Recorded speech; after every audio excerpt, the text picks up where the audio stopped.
New chapter biological classification. Weightage की बात करें तो इस बार तो केवल एक ही क्वेश्चन आया है, लेकिन 2 से 3 क्वेश्चन का वेटेज इसका है। तो चैप्टर बायोलॉजिकल क्लासिफिकेशन और यहाँ से यहाँ तक जनरल इंफॉर्मेशन इंट्रोडक्शन है। फिर हेडिंग तो नहीं पढ़ी है, लेकिन हम लोग हेडिंग डाल के किंगडम सिस्टम ऑफ क्लासिफिकेशन पढ़ेंगे। तो चैप्टर डालें बायोलॉजिकल क्लासिफिकेशन और हेडिंग इंट्रोडक्शन।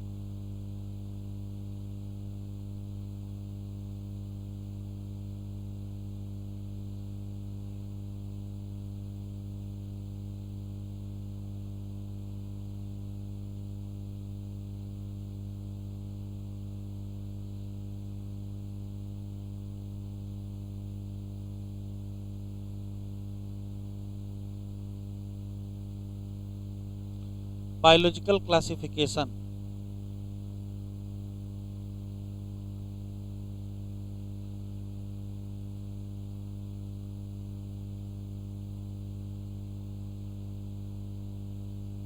इंट्रोडक्शन। एनसीईआरटी में पहली लाइन ये लिखी है, सिंस डॉन ऑफ सिविलाइजेशन, जब से सभ्यता का उदय हुआ है तब से ह्यूमन ऑर्गेनिज्म को क्लासिफाई करने का प्रयास कर रहा है। लेकिन अर्लियर जो क्लासिफिकेशन है, जो पहले के क्लासिफिकेशन ह्यूमन के द्वारा किया जा रहा है, वो किसी साइंटिफिक क्राइटेरिया पर बेस्ड नहीं था। वो सिर्फ नीड या यूज के आधार पर था कि कौन सा ऑर्गेनिज्म हमारे किस यूज का है, कौन फूड के लिए है, कौन घर बनाने के लिए मतलब शेल्टर के लिए है या प्रोटेक्शन के लिए। तो फूड, शेल्टर या किसी मेडिसिन, कोई अगर मान लेते कोई फूल पत्ती खाने से कोई बीमारी ठीक होती है, तो इस हिसाब से क्या किया कि यूज के हिसाब से ऑर्गेनिज्म को क्लासीफाई कर लिया कि ये प्लांट हमारे किस फायदे का है, ये प्लांट हमारे फायदे का नहीं है। इस कड़ी में सबसे पहले एरिस्टोटल नाम के साइंटिस्ट आए, जिन्होंने सबसे पहली बार ऑर्गेनिज्म को साइंटिफिक क्राइटेरिया पर या साइंटिफिक बेसिस पर क्लासिफाई किया। प्लांट को भी क्लासिफाई किया, एनिमल को भी क्लासिफाई किया। प्लांट को मार्फोलॉजी, साइज के हिसाब से क्लासिफाई कर दिया कि जो बहुत छोटे छोटे होंगे वो हर्ब होंगे, थोड़ा जो बड़े होंगे वो श्रब होंगे, और थोड़ा और जो बड़े होंगे वो ट्री होंगे। तो हर्ब, श्रब और ट्री, ये 3 जो क्लासिफाई किए, ये सिर्फ साइज या मार्फोलॉजी के हिसाब से। जो छोटे छोटे होंगे उनको हर्ब कह देंगे, जो थोड़ा बड़े होंगे, बीच में होंगे, झाड़ी होंगे, उनको श्रब्स कह देंगे, और जो थोड़ा और बड़े होंगे उनको ट्री कह देंगे।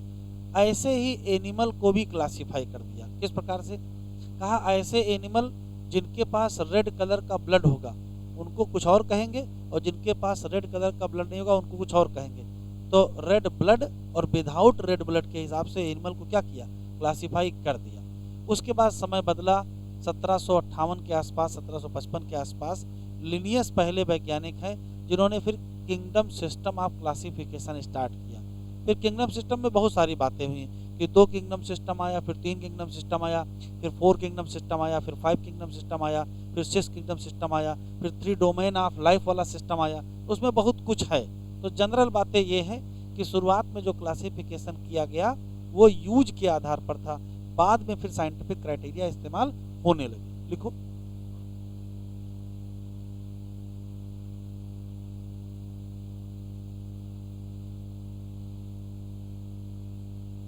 ह्यूमन ने जो अर्लीस्ट क्लासिफिकेशन किया है वो किस आधार पर था? तो कहोगे not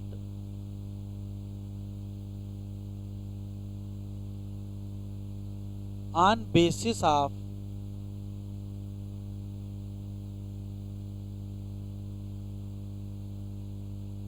scientific criteria.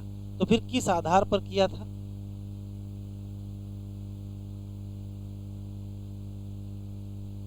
On basis of use of organism. भाई को कौन सा ऑर्गेनिज्म किस पर्पज का था। फिर इस कड़ी में एरिस्टोटल आए,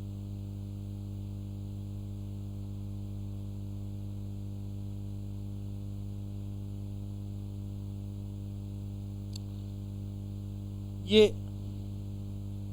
इन्होंने फर्स्ट अटेम्प्ट किया।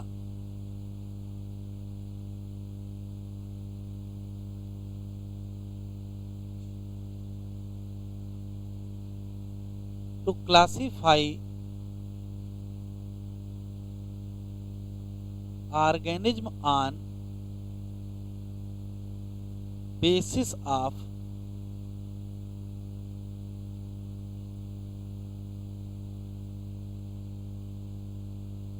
Scientific criteria. साइंटिफिक क्राइटेरिया का इस्तेमाल करके इन्होंने क्लासिफाई करने का प्रयास किया। क्या किया? एरिस्टोटल ने क्लासिफाई कर दिया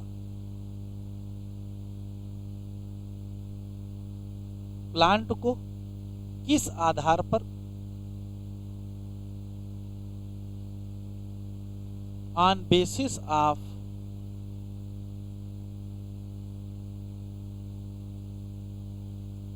मॉर्फोलॉजिकल कैरेक्टर। और प्लांट को क्लासिफाई किसमें किया?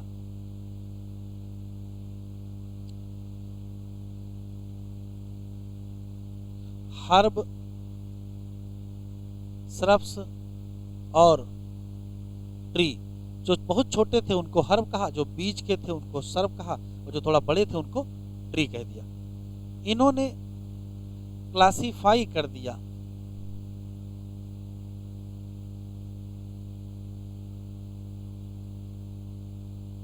एनिमल को भी, और किस आधार पर?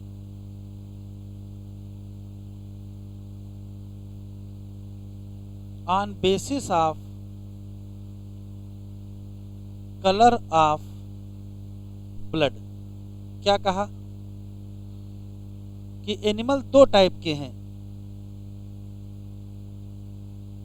विद रेड ब्लड और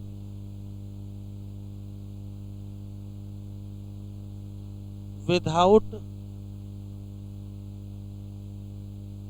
रेड ब्लड। जिनके जिनके पास रेड ब्लड है उनको कह दिया इनैमा, ये ग्रुप का नाम है। और जिनके पास नहीं था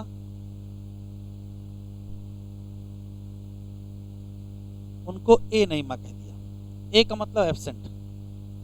तो जिनमें रेड ब्लड था उनको इनैमा, और जिनमें नहीं था उनको एनैमा। तो ये जनरल बात किसने बताई? एरिस्टोटल।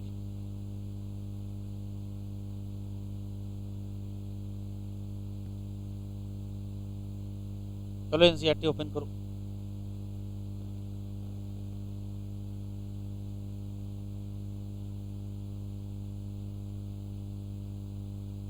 अब धूप निकल आई है।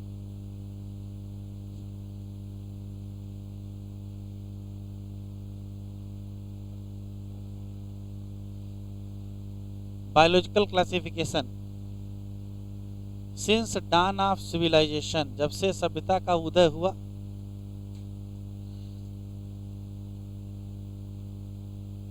Many attempt to classify living organism. ये इट वाज डन इंस्टिंक्टिव, स्वभाव के हिसाब से किया गया, स्वभाव है। नहीं यूज किया क्या क्राइटेरिया, जो कि क्या थे? तो फिर किस आधार पर किया? तो यूज ऑफ ऑर्गेनिज्म के हिसाब से। और यूज कहाँ?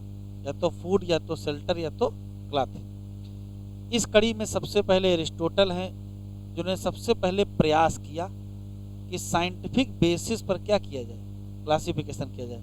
इन्होंने मार्फोलॉजिकल कैरेक्टर, मतलब अपीयरेंस जैसा था, उसके हिसाब से प्लांट को क्लासिफाई कर दिया, ट्री में, श्रब में और हर्ब में। इन्होंने एनिमल को भी डिवाइड कर दिया दो ग्रुप में, बस ग्रुप के नाम नहीं दिए हैं। एक ऐसे लोग जिसमें रेड ब्लड था, एक ऐसे जो जिसमें रेड ब्लड नहीं था। जिसमें था उसको इनैमा, और जिसमें नहीं था उसको एनैमा था। ये जनरल इंट्रोडक्शन है। फिर हेडिंग डालिए kingdom system of classification. Kingdom system of classification, इतना।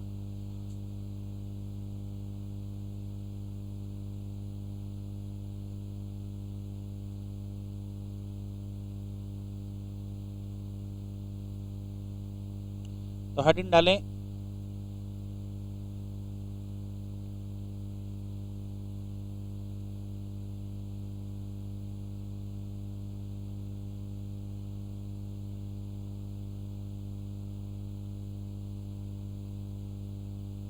किंगडम सिस्टम ऑफ क्लासिफिकेशन, और इसमें सबसे पहला है to kingdom system.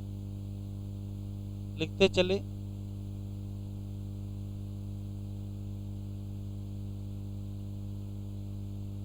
Two kingdom system of classification. और टू किंगडम सिस्टम जो होता है ये किसने दिया? तो कहोगे कैरोलस लिनियस ने दिया। फिर थोड़ा सुधार किया गया तो आ गया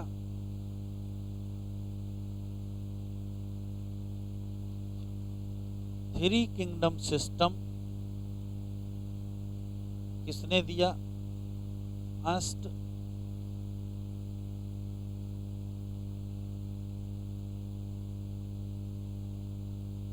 अर्स्ट हीकेल ने। फिर थोड़ा सुधार हुआ, फोर किंगडम सिस्टम क्लासिफिकेशन किया गया। और ये एक साइंटिस्ट है कोपलैंड, उनका काम है। फिर समय बदला, फाइव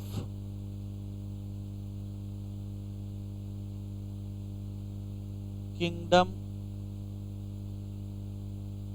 सिस्टम ऑफ क्लासिफिकेशन आया, जिसको किसने दिया?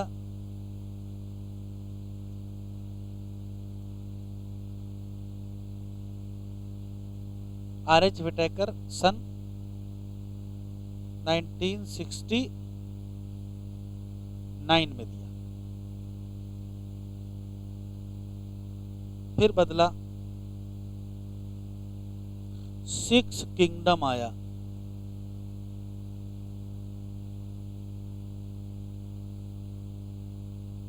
और ये दिया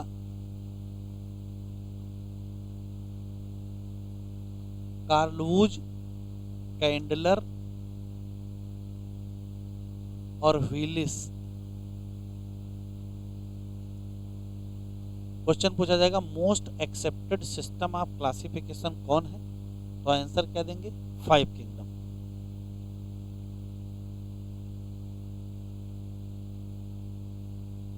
मोस्ट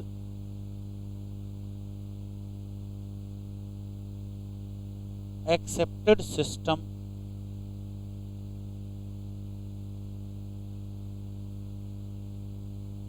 ऑफ क्लासिफिकेशन कौन सा है? तो आंसर देंगे five kingdom system.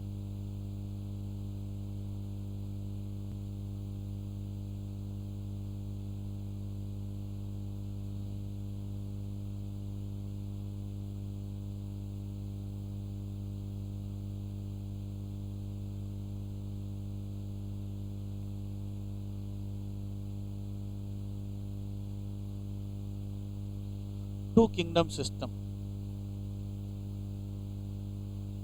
Two kingdom system का यह मतलब है कि ऑर्गेनिज्म को दो किंगडम में बांट दिया जाए, एक प्लांटी किंगडम और एक एनिमेलिया किंगडम। सुन लीजिए फिर लिखिएगा। लोगों ने लिनियस से पूछा कि दो किंगडम सिस्टम किस आधार से बांटे दे रहे हो? तो कहा सिर्फ एक करेक्टर ध्यान रखना है, जिन जिन में सेलवाल है उन सबको प्लांट किंगडम में रख देंगे, और जिन जिन में एनिमल वो सेलवाल नहीं है उनको एनिमल में रख देंगे। और लगभग लगभग ये सेट भी सही भी था, गड़बड़ नहीं था। तो जब ये क्राइटेरिया इन्होंने यूज किया तो बैक्टीरिया में भी सेलवाल है, उसको भी रख दिया प्लांट किंगडम में। साइनोबैक्टीरिया में भी है, उसको भी रख दिया। क्लेमाइडोमोनास में भी है, उसको भी रख दिया। तो जिसमें जिसमें सेलवाल थी उन सब को उठा के प्लांट किंगडम में रख दिया। फंजाई में है, उसको भी रख दिया। प्लांट में, उसको भी रख दिया। तो हुआ ये कि बैक्टीरिया, साइनोबैक्टीरिया, ये unicellular algae, multicellular algae, fungi और ग्रीन प्लांट, उसमें भी ब्रायो, टेरिडो, जिम्नो, एंजियो सब कहाँ पहुंच गए? प्लांट किंगडम में पहुंच गए, एक ही जगह पहुंच गए। एनिमल की अगर बात की जाए तो एनिमल किंगडम में जिसमें सेलवाल नहीं थी उन्हीं को रखा गया, तो इसमें बिल्कुल सही रखा गया, बस केवल प्रोटिस्टा के कुछ मेंबर थे जो यहाँ आ गए थे, जो अभी आगे होना है। प्रोटोजोआ भी कहाँ रखा गया? एनिमल किंगडम में रखा गया, क्योंकि वहाँ सेलवाल नहीं थी। बाद में जो वैज्ञानिक आए उन्होंने बहुत सारे क्वेश्चन एराइज कर दिए कि टू किंगडम सिस्टम उतना बढ़िया नहीं, इसमें बहुत सारी कमियां हैं। तो लोगों ने पूछा क्या क्या कमियां हैं, तो कमियां आपको याद रखनी है। जैसे इन्होंने सिर्फ एक आधार, सेलवाल के आधार पर सबको प्लांट किंगडम में रख दिया। किसको किसको? बैक्टीरिया को भी, साइनोबैक्टीरिया को भी, unicellular algae, multicellular algae, fungi और ग्रीन प्लांट, उसमें फर्न और जिम्नोस्पर्म, एंजियोस्पर्म, सबको एक ही जगह रख दिया। जबकि अगर ध्यान से अगर नज़र डालोगे तो पता चलेगा कि यूनिसेलुलर और मल्टीसेलुलर एक साथ रखे गए, और प्रोकैरियोट मतलब बैक्टीरिया और यूकैरियोट तो यूकैरियोट है वो भी एक साथ रखे गए।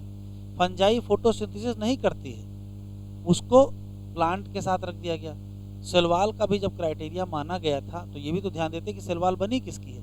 फंजाई की सेलवाल तो काइटिन की बनी होती है, और हायर प्लांट की तो सेलुलोज की बनी होती है। तो सेलवाल भी तो कई प्रकार की होती है, तो कुछ ध्यान नहीं दिया, कहा बस सेलवाल है इकट्ठा कर दो। तो तीन समस्याएं थी इनके उसमें, यूनिसेलुलर और मल्टीसेलुलर एक साथ रखे थे, प्रोकैरियोट और यूकैरियोट एक साथ रखे थे, और फोटोसिंथेटिक और नॉन फोटोसिंथेटिक एक साथ रखे थे। यही इनके किंगडम सिस्टम में दिक्कत थी। इसी का सुधार करते करते फिर 3 किंगडम बना, फिर 4 बना, फिर 5 बना, फिर 6 बना, वो आगे ऐसे बनते गए। क्यों? समय समय पर क्या हुआ, वैज्ञानिकों ने क्लासिफिकेशन का जो बेसिस है वो चेंज करते रहे। अब जैसे जैसे बेसिस चेंज करोगे वैसे वैसे क्या हो जाएगा, क्लासिफिकेशन चेंज होता जाएगा। तो लिनियस ने काफ़ी अच्छा प्रयास किया था, गड़बड़ बहुत नहीं था, लेकिन फिर भी कोई भी प्रयास किया जाएगा तो कुछ कमियां रह जाएंगी। तो जो कमियां रह गई वो 3 किंगडम में सही कही गई, जो उसमें कमियां रह गई वो 4 किंगडम में सही की गई, जो उसमें कमियां रह गई वो 5 किंगडम में सही की गई। तो ऐसे सुधार होता चला गया, तब हम लोगों को 5 किंगडम सिस्टम देखने को मिला।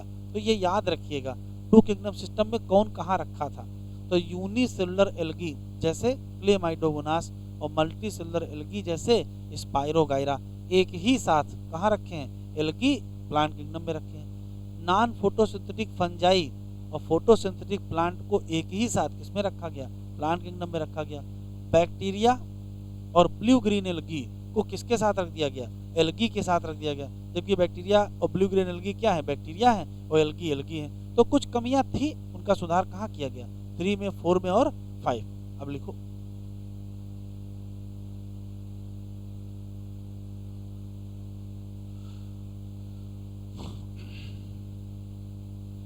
टू किंगडम सिस्टम में जो प्लांट किंगडम था इसमें किसको किसको रखा गया?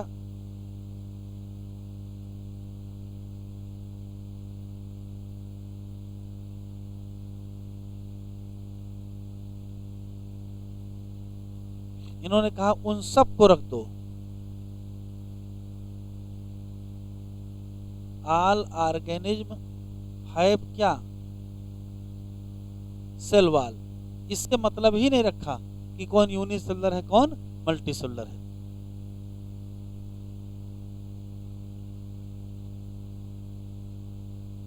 बैक्टीरिया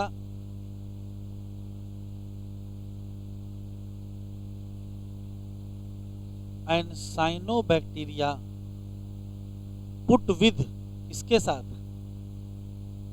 एल्गी इन प्लांट, इसके साथ नॉन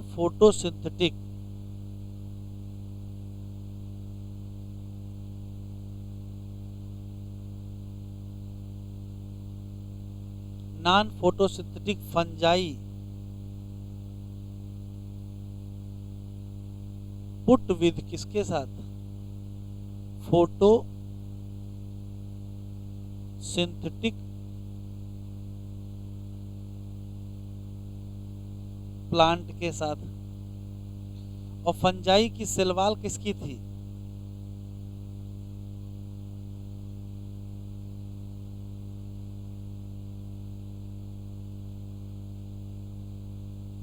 इनकी काइटनस सेलवाल थी, जबकि फोटोसिंथेटिक प्लांट की कैसी थी?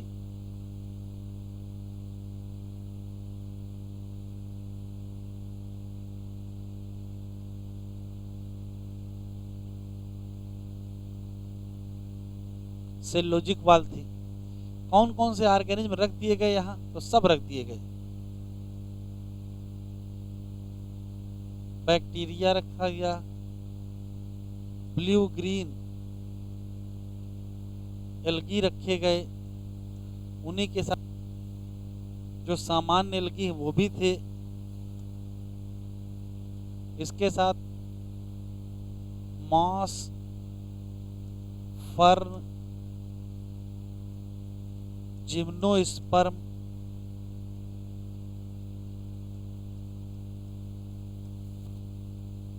और एंजियोस्पर्म सब एक साथ रख दिए गए। तो टू किंगडम सिस्टम क्या डिस्टिंग्विश नहीं कर पाया, क्या अलग नहीं कर पाया?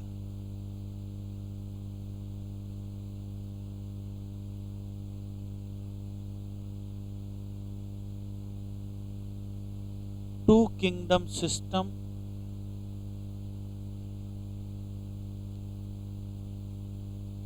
Can not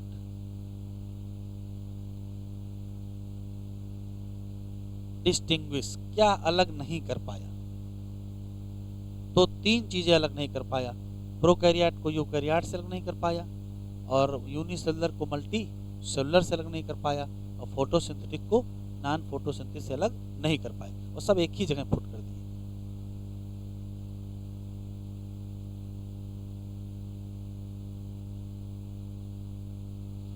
prokaryote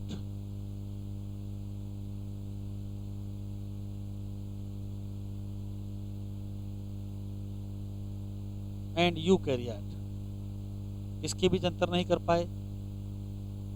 unicellular and multi cellular और नॉन फोटोसिंथेटिक एंड फोटोसिंथेटिक,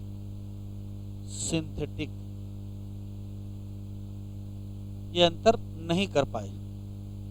इन्होंने यूनिसेलुलर एल्गी क्लेमाइडा मोनास को मल्टी सेलुलर एल्गी स्पाइरोगायरा के साथ क्या रख दिया, एल्गी में रख दिया, प्लांट किंगडम में।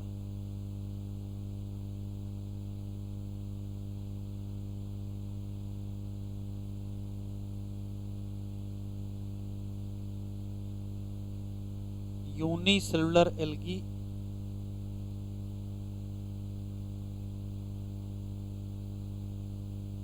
Chlamydomonas put with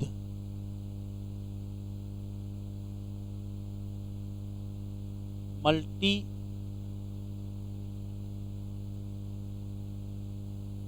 cellular algae, कौन सा, स्पाइरोगायरा।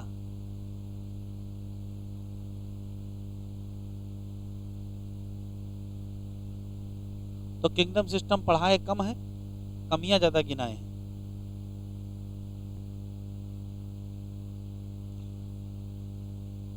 हो गया? हेडिंग डालें थ्री किंगडम सिस्टम।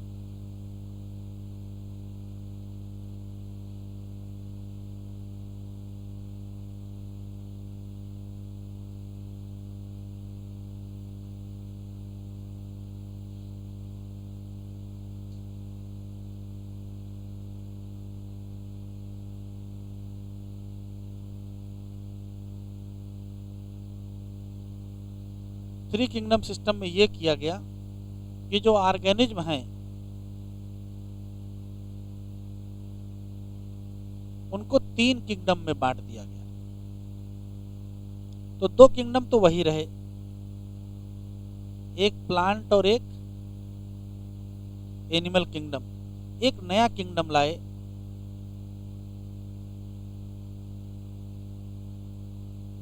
प्रोटोक्टिस्टा का। ये कौन सा किंगडम है? तो कहा जितने यूनिसेलुलर ऑर्गेनिज्म हैं, एक सेल वाले, उनको सबको यहां रख दो। तो सारे यहां रख दिए गए, यूनी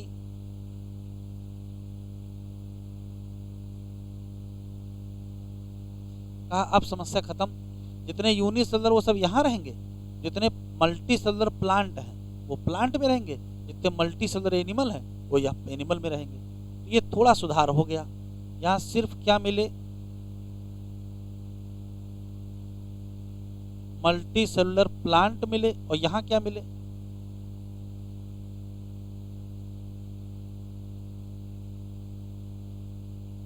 मल्टी सेलुलर एनिमल।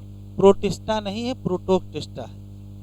कल से सब बताए थे, आज हम जान रहे थे, तुम लोग क्या सोच रहे हो, कुछ तो भरोसा करो। ठीक है, प्रोटोक्टिस्टा यूनिसेलुलर बनाया गया। ध्यान से सुनिए, इसमें वो यूनिसेलुलर भी हैं जिनके पास न्यूक्लियस है, इसमें वो यूनिसेलुलर भी हैं जिनके पास न्यूक्लियस नहीं है। मतलब प्रोकैरियोट वाले यूनिसेलुलर और यूकैरियोट वाले यूनिसेलुलर दोनों हैं। लेकिन एक समस्या का तो हल निकल ही गया ना, यूनिसेलुलर मल्टी सेलुलर का। कहा सारे यूनिसेलुलर अलग हैं और मल्टी सेलुलर में दो ग्रुप हैं, एक प्लांट वाला और एक एनिमल वाला। लेकिन अभी भी दो समस्याएं बची हैं। अभी भी प्रोकैरियोट और यूकैरियोट का फाइनल नहीं हुआ है, और अभी फोटोसिंथेटिक और नॉन फोटोसिंथेटिक का भी फाइनल नहीं हुआ। तो तीन किंगडम में क्या कमी है? तो कहोगे भी प्रोकैरियोट यूकैरियोट अलग नहीं किए गए हैं और फोटोसिंथेटिक और नॉन फोटोसिंथेटिक अलग नहीं किए गए, तो उसका सुधार करोगे, क्या करोगे? Four kingdom. तो चलो फोर किंगडम लिखते हैं।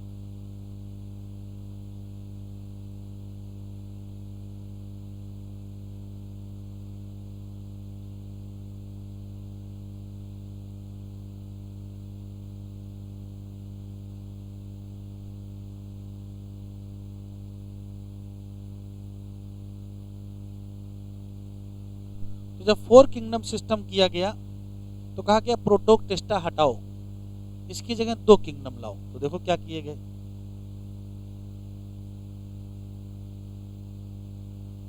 ऑर्गेनिज्म को चार किंगडम में बांट दिया गया। तो वही किंगडम रखे गए, कौन से? प्लांट और एनिमल। बस इस प्रोटोक्टिस्टा को हटा दिए और यहां लिख दिए मोनेरा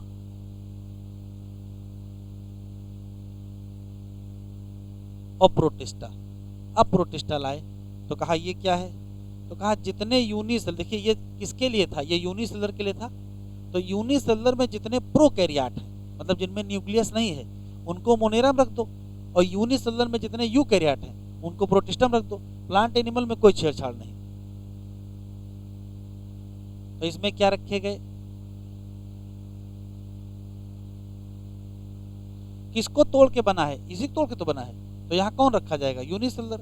बस अब यूनिसेलुलर के आगे लिख दिया गया प्रोकैरियोट। और प्रोकैरियोट कौन होते हैं? जिनमें न्यूक्लियस नहीं होता है।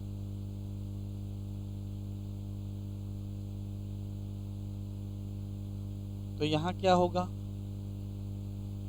Nucleus absent.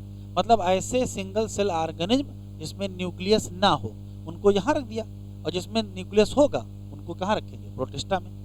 तो यहाँ क्या रखे गए? यूनिसेलुलर यूकैरियोट, मतलब इसमें न्यूक्लियस, मतलब सिंगल सेल के दो टाइप के ऑर्गेनिज्म हैं। सिंगल सेल में एक में न्यूक्लियस नहीं है और एक में न्यूक्लियस है। तो जिनमें न्यूक्लियस नहीं है उनको यहाँ रखा, और जिनमें न्यूक्लियस है उनको यहाँ। इसमें कोई चेंज नहीं किया। यहाँ क्या था?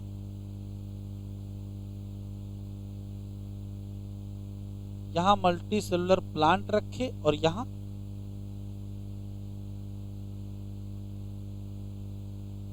मल्टी सेलुलर एनिमल रखे। एक स्पेशल सवाल है, ये मोनेरा और प्रोटिस्टा कहाँ से आ गया? तो टर्म मोनेरा और टर्म प्रोटिस्टा दोनों एक वैज्ञानिक के दिए हुए हैं जिनका नाम अर्नस्ट हैकेल है। अर्नस्ट हैकेल ने तीन किंगडम सिस्टम दिया था, लेकिन फिर उन्होंने टर्म भी दिया मोनेरा और प्रोटिस्टा, और उसी से बना क्या? Four kingdom system. तो लिख लीजिए टर्म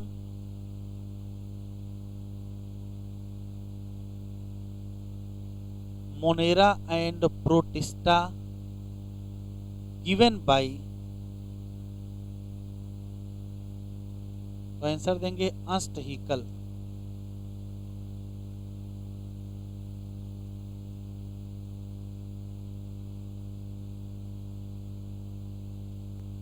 देखो, तो देखिए अभी तक क्या क्या हल निकाल चुके हो। यूनिसेलुलर और मल्टी सेलुलर अलग हो चुका है, प्रोकैरियोट यूकैरियोट भी आप अलग कर चुके हो। अब सिर्फ फोटोसिंथेटिक और नॉन फोटोसिंथेटिक को अलग करना है। तो किंगडम क्या बन जाएगा? 5 किंगडम। तो अगला लिखते हैं 5 किंगडम।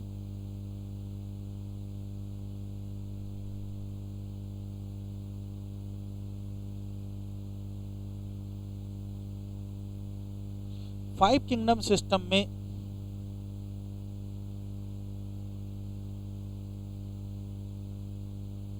ऑर्गेनिज्म को 5 किंगडम में बांट दिया गया। एक Monera,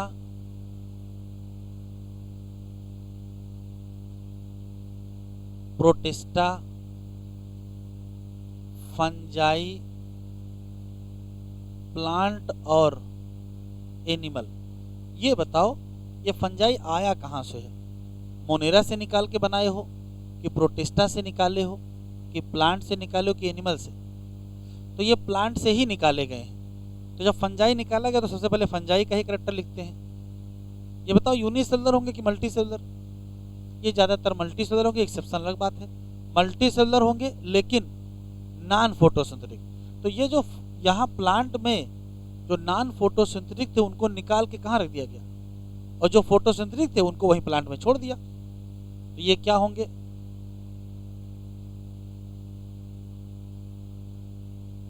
multi cellular non photo synthetic. तो ये कौन होंगे? मल्टी सेलुलर और फोटो सिंथेटिक। मतलब ये क्या होंगे?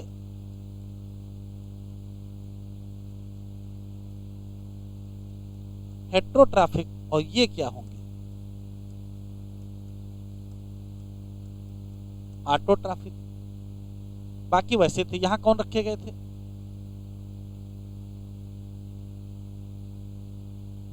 यूनिसेलुलर। और यहां कौन रखे गए थे? Unicellular eukaryote. मतलब यहां रखे गए थे बैक्टीरिया और साइनोबैक्टीरिया,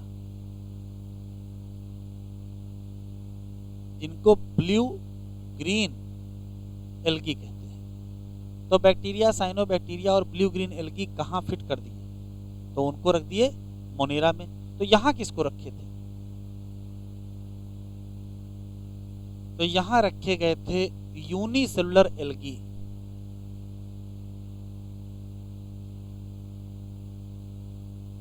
और यहां रखे गए थे प्रोटोजोन।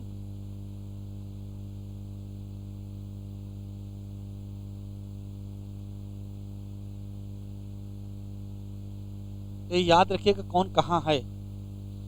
तो मोनेरा में बैक्टीरिया रखे गए, साइनोबैक्टीरिया रखे गए जैसे कि ब्लू ग्रीन एल्गी रखे गए। प्रोटिस्टा में यूनिसेलुलर एल्गी रखे गए और प्रोटोजोन रखे गए। फंजाई में नॉन फोटोसिंथेटिक मल्टीसेलुलर प्लांट रखे गए, और प्लांट में तो फोटोसिंथेटिक मल्टीसेलुलर रखे गए। और एनिमल, तो एनिमल में पहले से ही पता, इसका चेंज नहीं हुआ है। Multi cellular animal. पहला सवाल ये है कि इतना बढ़िया क्लासिफिकेशन सिस्टम बना कैसे? तो कहोगे क्राइटेरिया ही बिल्कुल बदल दिया है। क्राइटेरिया बदला है तभी इतने टाइप का सिस्टम बन पाया है। क्वेश्चन पूछा जाता है कि 5 किंगडम सिस्टम किस किस पर बेस्ड है? तो कहोगे कई बातों पर बेस्ड है। जैसे सेल किस प्रकार की है, सेल किस प्रकार की है, सेल का कैसा ऑर्गेनाइजेशन है, सेल में सेल की टाइप देखना है, सेल में सेल का वॉल देखना है, सेल में न्यूक्लियर मेम्ब्रेन देखना है। सेल टाइप मतलब प्रोकैरियोटिक सेल है कि यूकैरियोटिक सेल है। सेल वॉल का मतलब है कि नहीं है, और है तो फिर कैसी है। 2 प्रकार की दुनिया में सेल वॉल होती है, या तो सेलोजिक सेल वॉल या तो नॉन सेलोजिक सेल वॉल। ठीक है, तो है कि नहीं है, और है तो फिर कैसी है। न्यूक्लियर मेम्ब्रेन है कि नहीं है तो क्या कहोगे, यूकैरियोट, और न्यूक्लियर मेम्ब्रेन अगर नहीं है तो प्रोकैरियोट कहोगे। तो सेल का ऑर्गेनाइजेशन बहुत इंपॉर्टेंट था। दूसरा बॉडी ऑर्गेनाइजेशन, बॉडी बनी किसकी है, बॉडी सेल की बनी है, मतलब एक सेल की है, या मल्टी सेल की बनी है, या टिश्यू की बनी है, या आर्गन की बनी है, या आर्गन सिस्टम की बनी है, या ऑर्गेनाइजेशन पर नजर डाला। न्यूट्रिशन कैसा है, न्यूट्रिशन दुनिया में दो टाइप का होता है, ऑटोट्रॉफिक और हेट्रोट्रॉफिक। लेकिन जो ऑटोट्रॉफिक होता है वो भी दो टाइप का होता है, फोटोसिंथेटिक एंड कीमोसिंथेटिक। और हेट्रोट्रॉफिक तो कई प्रकार का है, जैसे सेप्रोफिटिक है, पैरासिटिक है। तो न्यूट्रिशन किस टाइप का है। इसके बाद फिर मोड ऑफ रिप्रोडक्शन कैसा है, रिप्रोडक्शन ए सेक्सुअल है कि सेक्सुअल है। ए सेक्सुअल भी कई टाइप का होता है, सेक्सुअल भी कई टाइप का होता है। और आखिरी जो क्राइटेरिया था वो इवोल्यूशनरी रिलेशनशिप था, दो ऑर्गेनिज्म के बीच रिलेशन कैसा है, चाहे उसको इवोल्यूशनरी रिलेशनशिप कहो और चाहे उसको फाइलोजेनेटिक रिलेशनशिप कहो। तो ये बहुत बार क्वेश्चन आया है कि 5 किंगडम सिस्टम में विटेकर साहब ने कौन कौन से क्राइटेरिया यूज किए थे। तो कहोगे सेल का ऑर्गेनाइजेशन यूज किए थे, बॉडी ऑर्गेनाइजेशन यूज किए थे, मोड ऑफ न्यूट्रिशन यूज किए थे, मोड ऑफ रिप्रोडक्शन यूज किए थे, और इसके अलावा फाइलोजेनेटिक रिलेशनशिप भी यूज किए थे। लिखो,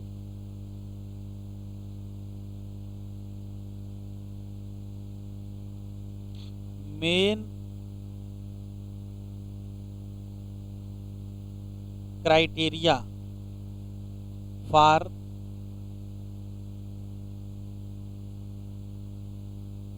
फाइव किंगडम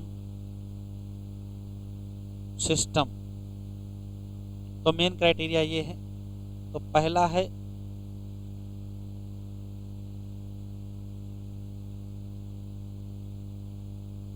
सेल का ऑर्गेनाइजेशन कैसा है, दूसरा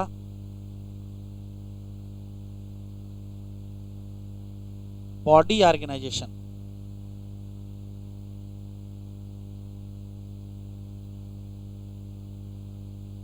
तीसरा मोड ऑफ न्यूट्रिशन,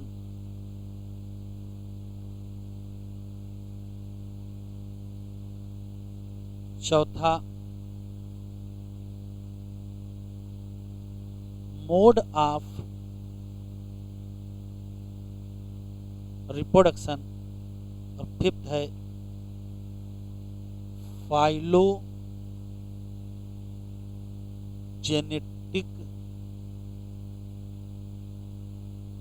रिलेशनशिप या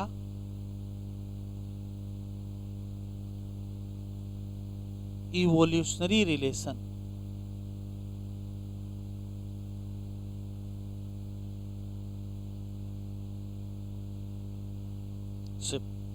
ये 5 क्राइटेरिया हैं।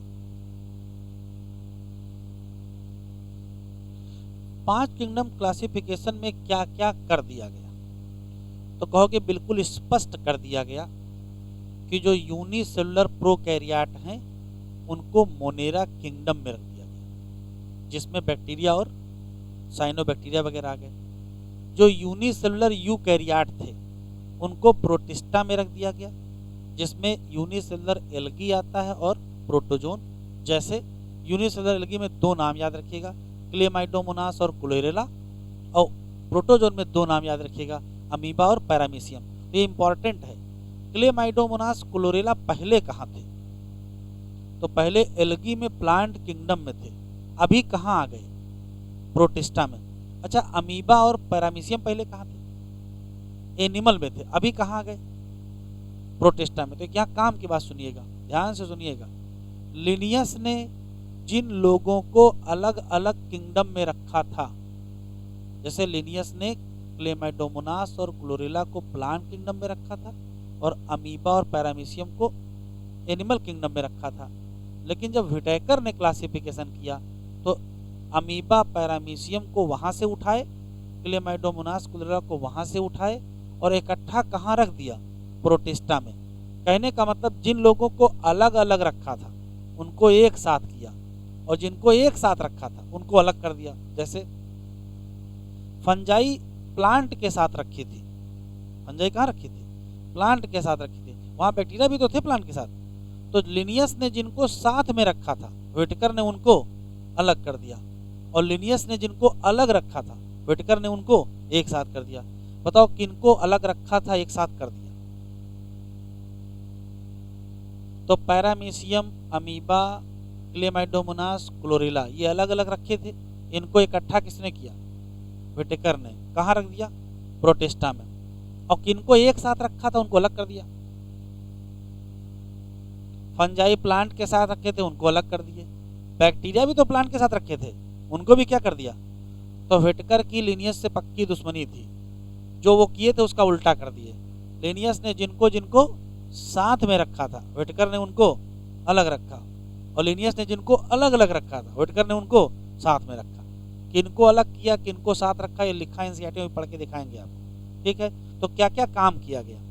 कहोगे जितने यूनिसेलुलर प्रोकैरियोट थे उनके लिए किंगडम एलाट हो गया मोनेरा, जितने यूनिसेलुलर यूकैरियोट थे उनके लिए किंगडम एलाट हो गया प्रोटिस्टा, जितने नॉन फोटोसिंथेटिक प्लांट थे उनके लिए फंजाई एलाट हो गया, बाकी प्लांट वहां रहे, एनिमल वहां रहे। कौन से किंगडम सिस्टम है जो परमानेंट बने रहे? तो 2 में भी थे, 3 में भी थे, 4 में भी थे, 5 में भी थे। कौन? प्लांट और एनिमल। तो अगर बने ही रहे तो फिर बदलाव क्या हुआ? उसमें से निकालते रखते रहे क्या? किसी को निकाल लिया और किसी को नहीं निकाला, डाला किसी को नहीं है, निकाला ही है। और सबसे ज्यादा किसमें से निकाले गए हैं? एनिमल से कम लोग निकाले गए, ज्यादातर किसमें से निकाले गए हैं? प्लांट से। लिख लो।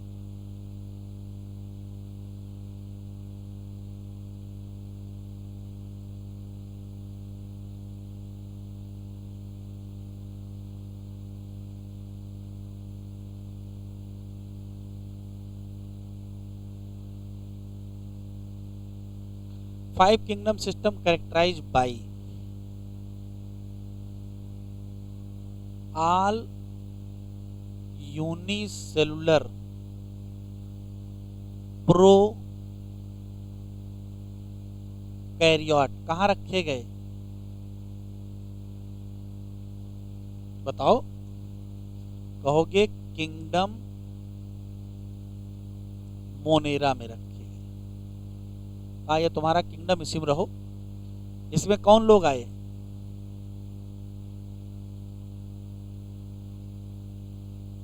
बैक्टीरिया आ गए, और इसमें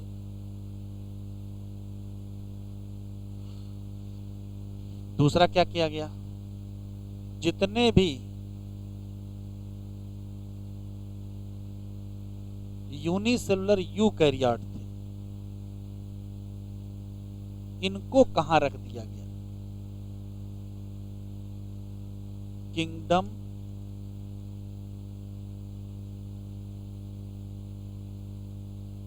कहा, ये आपका किंगडम इसी में रहो। इसमें कौन लोग आ गए? तो अभी बताया है। इसमें 2 नाम याद रखिएगा, Chlamydomonas,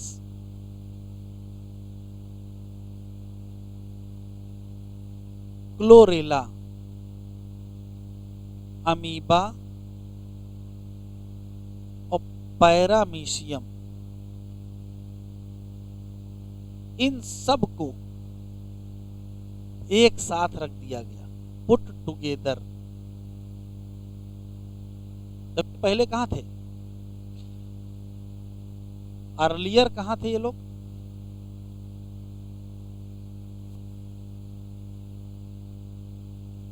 earlier in different kingdom. कैसे? ये 2 कहां रखे थे और ये 2 कहां रखे थे? ये दोनों लोग थे प्लांट में, ये दोनों लोग थे एनिमल में। अभी कहां आ गए? अभी आ गए हैं प्रोटिस्टा में। तो एक नया काम किया गया। तीसरा, all non photosynthetic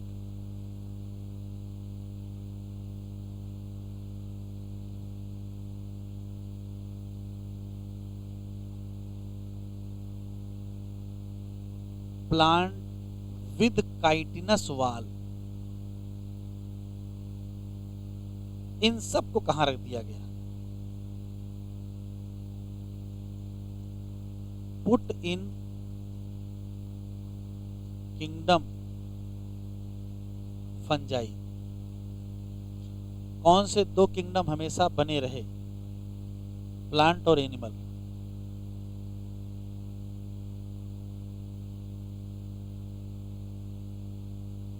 plant and animal kingdom present in all kingdom system।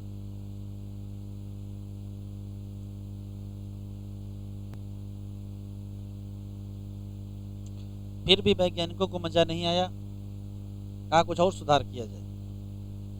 तो 5 की जगह क्या कर दिए, 6 किंगडम कर दिए। छठा कहां से लाओगे?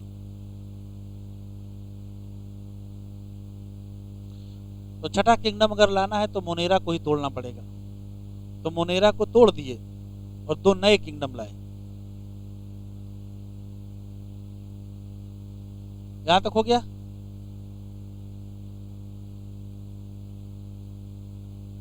तो लिखें 6 किंगडम सिस्टम।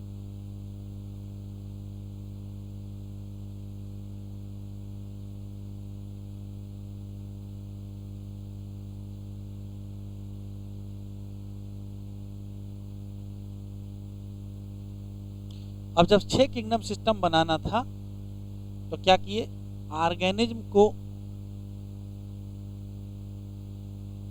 6 किंगडम में बांट दिए।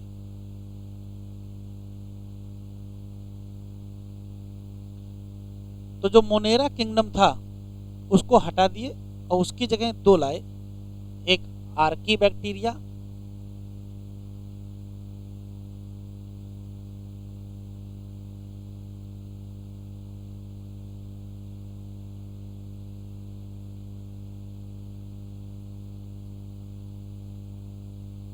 और एक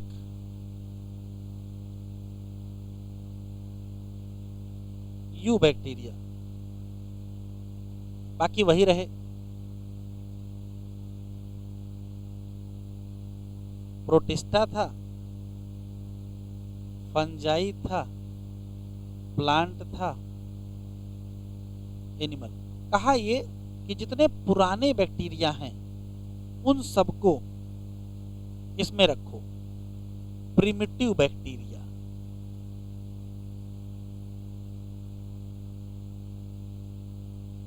और जितने नए हैं मतलब ट्रू बैक्टीरिया।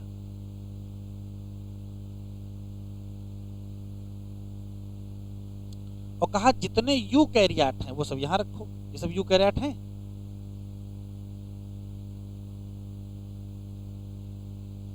तो कहा देखो किंगडम बहुत हो गए हैं, अब डोमेन बनाओ। तो डोमेन बना दिए गए। कहा जो प्रिमिटिव बैक्टीरिया वाला ग्रुप है वो आर्किया है और ये बैक्टीरिया है,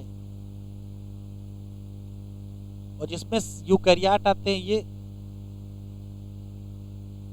यूकैरिया है। कहा ये ठीक है। तो ऑर्गेनिज्म को बांट दिया गया 3 डोमेन में। अब जो 3 डोमेन है वो कौन कौन से हैं? तो एक है आर्किया,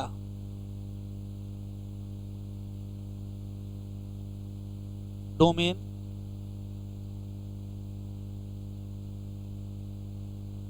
बैक्टीरिया डोमेन और यूकैरिया डोमेन। आर्किया डोमेन में कौन थे? Archie bacteria. ये क्या होते हैं आगे पढ़ेंगे। इसमें ट्रू बैक्टीरिया,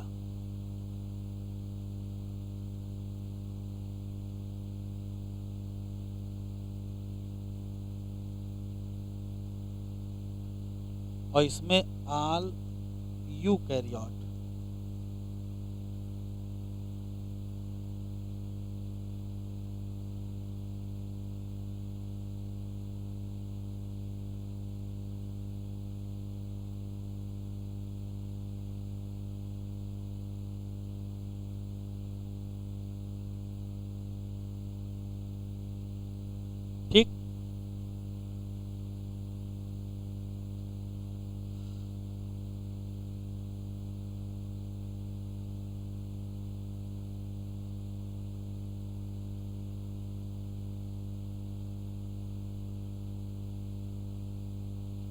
तो 3 डोमेन कौन है? आर्किया डोमेन, बैक्टीरिया डोमेन और यूकेरिया डोमेन। ये आर्किया और बैक्टीरिया डोमेन किसको तोड़ के बनाए गए हैं? ये मोनेरा को तोड़ के बनाए।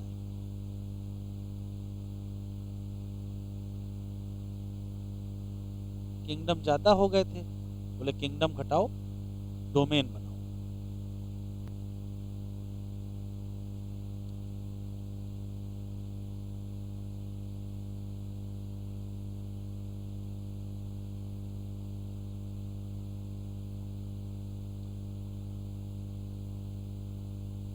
ठीक है,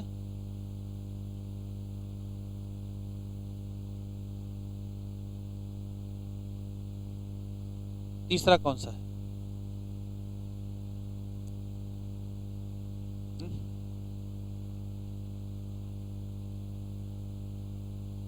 क्या तक हो गया? Cell wall. सबका बता दो, मोनेरा का, प्रोटिस्टा का, फंजाई का, प्लांट का और एनिमल का। क्या बताएंगे? मोनेरा का क्या होगी? तो कहोगे नॉन सेलुलोजिक। जैसे कहोगे नॉन सेलुलोजिक, वैसे पूछेगा बनी किसकी होती है? तो कहोगे पॉली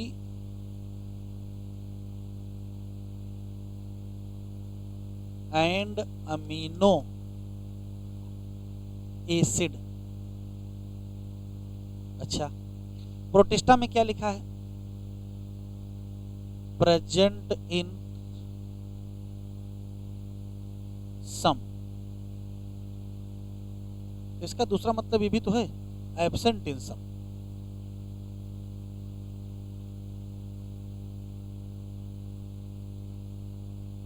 बताओगे कौन सा प्रोटिस्टा होगा जिसमें सेल वॉल होगी और कौन सा प्रोटिस्टा होगा जिसमें सेल वॉल नहीं? तो जो प्रोटोजोआ होंगे उसमें नहीं होगी, और जो ये यूनिसेलुलर एल्गी होंगे उसमें होगा। प्रोटिस्टा में कौन लोग आते हैं? यूनिसेलुलर एल्गी और प्रोटोजोन ही तो आते हैं। यूनिसेलुलर एल्गी वो होंगे जिसमें सेल वॉल होगी, और प्रोटोजोन वो होंगे जिसमें सेल वॉल नहीं होगी। फंजाई में कैसी सेल वॉल है? Non cellulosic. Non cellulosic. जैसे कहोगे नॉन सेलुलोजिक तो किसकी बनी होगी? काइटिन। प्लांट में सेलुलोजिक होगी, सेलुलोज की, और एनिमल में एब्सेंट होगी। तो बताओ सेल वॉल प्रेजेंट किसमें और एब्सेंट किसमें?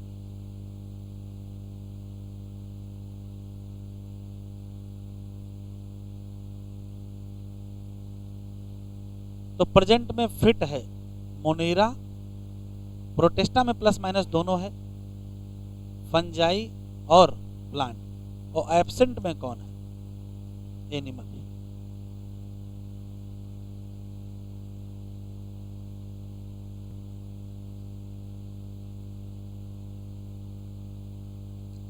Body organisation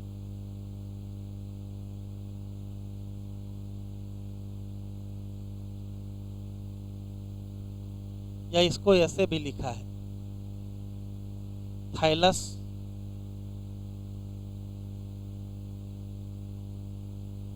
organisation.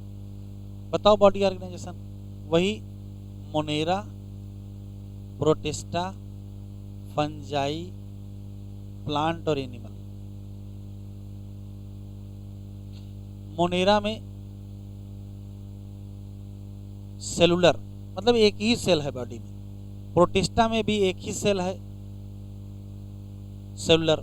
फंजाई में जाओगे तो मल्टी सेलुलर या इसी को कहते हैं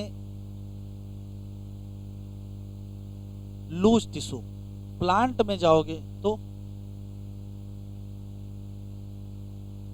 टिश्यू और आर्गन मिलेंगे, और एनिमल में जाओगे तो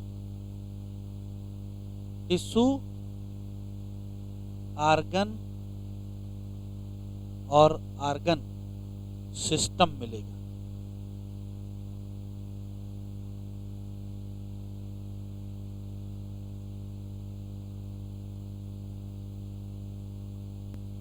छाप रहे हो?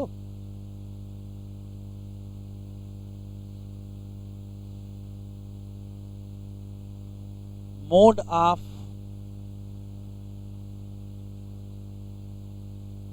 न्यूट्रिशन,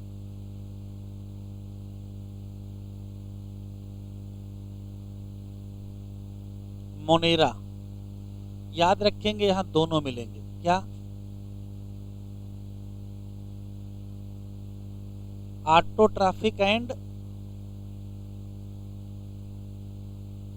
हेट्रोट्राफिक। बस ऑटोट्राफिक में दो टाइप के होंगे।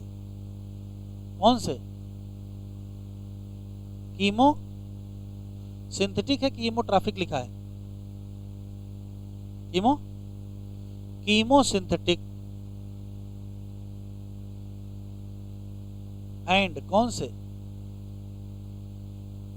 Photo synthetic. और हेट्रोट्राफिक में क्या लिखा है? Saprophytic and parasitic. प्रोटिस्टा का बताओ। यहां भी वही हाल है।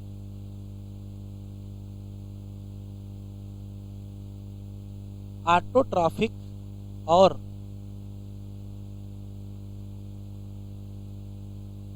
ऑटोट्राफिक में कौन सा? यहां कीमोसिंथेटिक नहीं लिखा है, याद रखिएगा।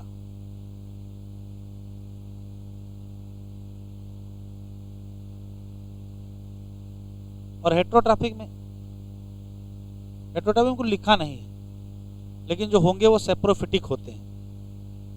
कोई बात नहीं। फंजाई कहोगे केवल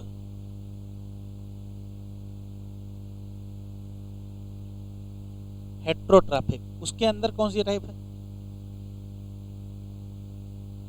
कौन सी? सैप्रोफिटिक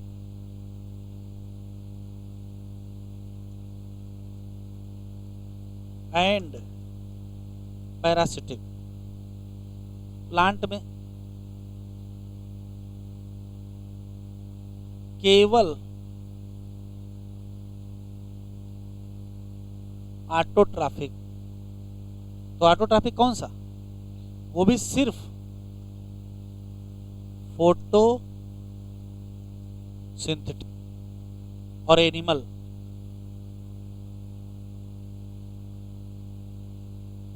केवल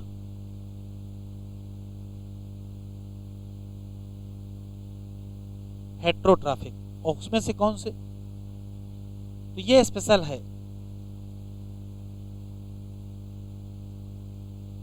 होलोजोइक एंड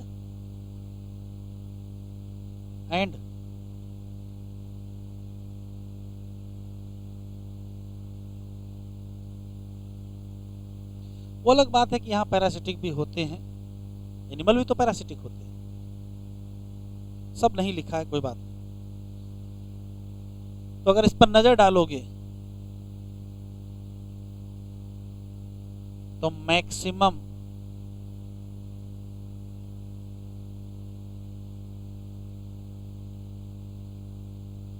न्यूट्रिशनल डाइवर्सिटी कहां मिली? कहोगे मोनेरा में। ना मिले तो प्रोटिस्टा, वाह भाई वाह। ना मिले तो बैक्टीरिया।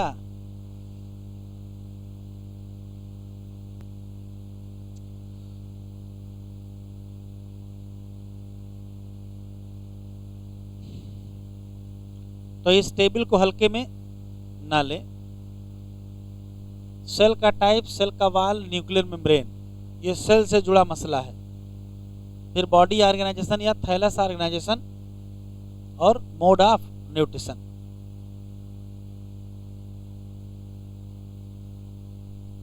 कितने किंगडम है हम लोग के पास? 5।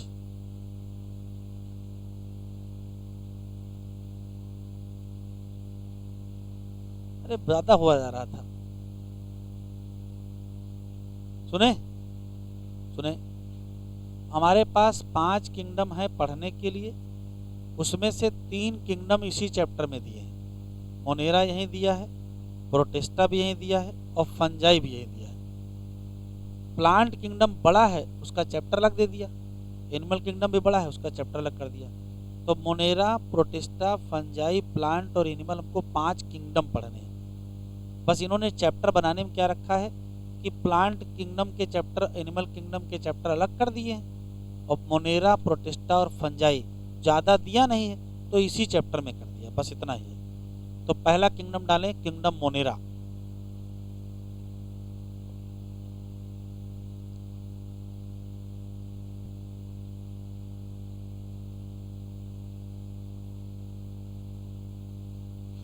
तो किंगडम मोनेरा में क्या क्या लिखा?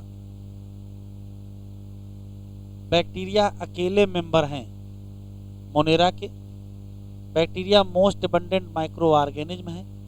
बैक्टीरिया पाए जाते हैं फाउंड एवरीवेयर। कहाँ? Deep ocean, hot spring, cold mountain, desert. हो सकता है किसी पैरासाइट के फॉर्म में पाए जाएं, किसी दूसरे ऑर्गेनिज्म के शरीर पर या उसके अंदर भी पाए जाएंगे। सामान्य साइज 3 से 5 माइक्रोमीटर होगा या 1 से 2। शेप 4 बेसिक शेप हैं, स्फेरिकल शेप, रॉड शेप, कामा शेप और स्पाइरल शेप। स्फेरिकल के लिए कॉकस है, रॉड के लिए बेसिलस है, कामा के लिए विब्रियो है, स्पाइरल के लिए स्पाइरलम है। और सेल वॉल की बात करेंगे तो पॉलीसेकेराइड अमीनो एसिड होगा या पेप्टाइडो ग्लाइकॉन होगा।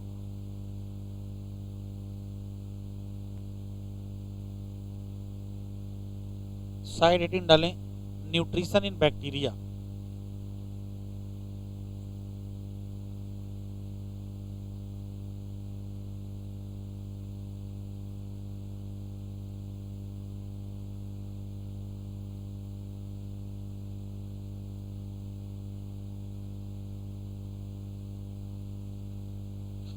न्यूट्रिशन में जो बात याद रखना है कि वैसे तो बैक्टीरिया बहुत सिंपल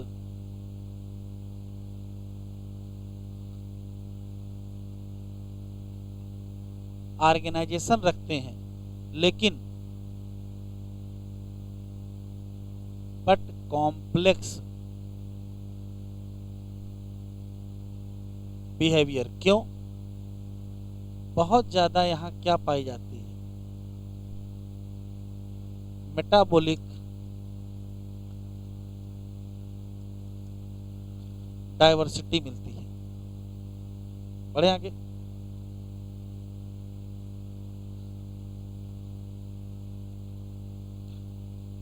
न्यूट्रिशन की अगर बात करें तो पहला बैक्टीरिया होता है ऑटोट्राफिक बैक्टीरिया। ऐसा कोई भी बैक्टीरिया जो अपना फूड सिंथेसिस कर ले। कहाँ से? Inorganic material. फूड का मतलब ऑर्गेनिक होता है, तो अगर इनऑर्गेनिक से ऑर्गेनिक बना लेंगे इसका मतलब आपने फूड सिंथेसाइज कर लिया। तो अगर सिंथेसाइज कर लेंगे तो क्या कहोगे? Autotrophic. Can synthesis own food. कहां से? From inorganic. अब इनऑर्गेनिक से अगर आप ऑर्गेनिक बनाना चाहते हो तो फिर आपको एनर्जी चाहिए, और एनर्जी कहाँ से लाओगे? तो यदि सनलाइट की एनर्जी का इस्तेमाल करके फूड बनाए तो फोटोसिंथेटिक हो जाएंगे, और अगर सनलाइट नहीं केमिकल के ऑक्सीडेशन रिडक्शन की एनर्जी यूज कर दिए तो क्या कहोगे? फिर कीमोसिंथेटिक। तो जो ऑटोट्राफिक होते हैं वो दुनिया में 2 टाइप के होते हैं, एक होते हैं कीमोसिंथेटिक, एक होते हैं फोटोसिंथेटिक। ऑटोट्राफिक बैक्टीरिया के एग्जाम्पल याद रखेंगे, 2 एग्जाम्पल।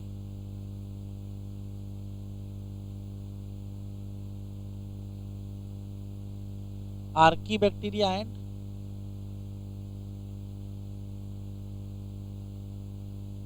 साइनोबैक्टीरिया। बस ये जो ऑटोट्राफिक वाले हैं वो 2 टाइप के हैं, एक है कीमो सिंथेटिक बैक्टीरिया, और इसी में आते हैं आर्की बैक्टीरिया।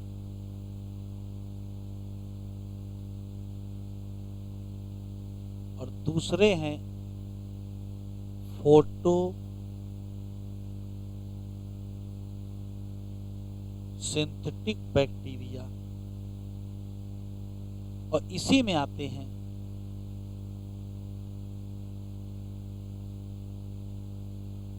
साइनोबैक्टीरिया या ब्लू ग्रीन एल्गी।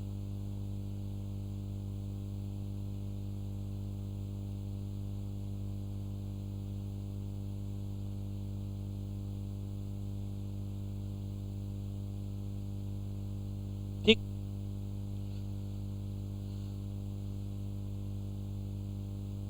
तो एक हो गए ऑटोट्रॉफिक और दूसरे हो गए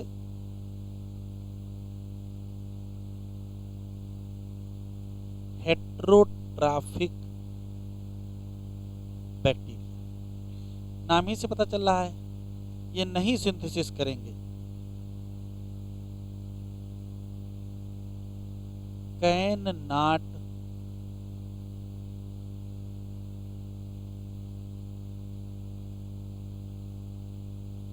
ओन फूड, अपना खाना नहीं बनाएंगे। तो इसका मतलब डिपेंडेंट ऑन अदर। अब चाहे उनको जीते जी खा ले, पैरासाइट बन जाए, या तो मरने के बाद खा ले, डिकम्पोजर बन जाए। सो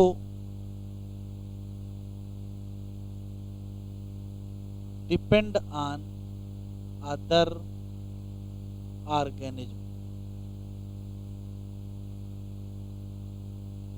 और example,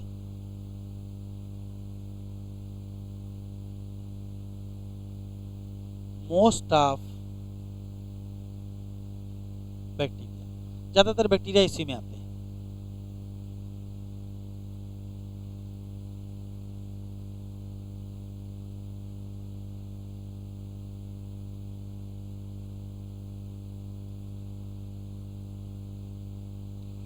side heading, type of bacteria.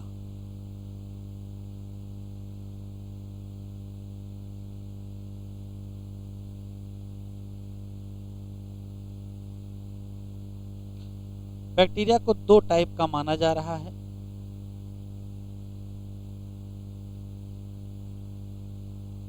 Archie bacteria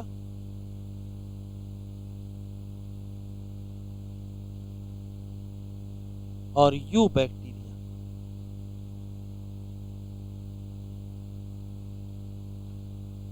ऐसा कोई भी बैक्टीरिया जो पुराना बैक्टीरिया हो, प्रिमिटिव हो, उसको क्या कहोगे? आर्की।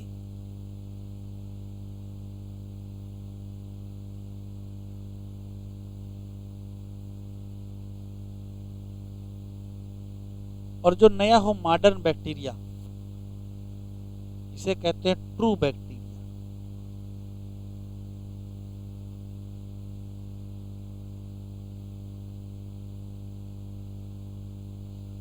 तो पहले पढ़ेंगे आर्की बैक्टीरिया, फिर पढ़ेंगे यू बैक्टीरिया। एनसीईआरटी में आर्की बैक्टीरिया की हेडिंग अलग दी है, यू बैक्टीरिया अलग दिया हुआ।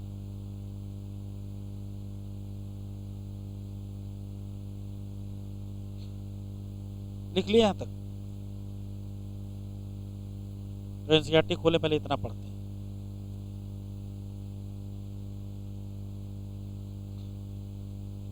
बैक्टीरिया अकेले मेंबर हैं किसमें? मोनेरा। और यही क्या है? मोस्ट अबंडेंट माइक्रो ऑर्गेनिज्म है। कहाँ पाए जाएंगे? सब जगह। कह रहा हजारों बैक्टीरिया एक मुट्ठी मिट्टी में मिलेंगे। ये एक्सट्रीम हैबिटेट में भी मिल सकते हैं। Hot spring, desert, snow, deep ocean, ये जहां कोई और सरवाइव नहीं करेगा, ये वहां इवन ये रह सकते हैं इन या क्या on other organism as a. Bacteria को ग्रुप किया गया 4 कैटेगरी में उसके शेप के आधार पर। स्फेरिकल है तो कॉकस, रॉड शेप है तो बेसिलस, कामा शेप है तो विब्रियम या विब्रियो, और स्पाइरल शेप है तो स्पाइरुला। ये डायग्राम देख लेना है। कॉकस है, बेसिलस है, स्पाइरल है, विब्रियो है। वैसे तो बैक्टीरिया का जो स्ट्रक्चर है वो बहुत सिंपल है, ऑर्गेनाइजेशन सिंपल है चूंकि सेलुलर है, लेकिन बहुत ही कॉम्प्लेक्स बिहेवियर है। किस मामले में? Compare to the many other organism, bacteria वो ग्रुप है जहाँ मोस्ट एक्सटेंसिव मेटाबॉलिक, ये बहुत इंपॉर्टेंट है, मेटाबॉलिक डाइवर्सिटी बहुत ज़्यादा है, न्यूट्रिशन यूज करने के तरीके बहुत इनको पता है। सम ऑफ बैक्टीरिया कुछ क्या होते हैं, ऑटोट्रॉफिक, मतलब क्या, अपना खाना बनाएंगे, कहाँ से, इनऑर्गेनिक से।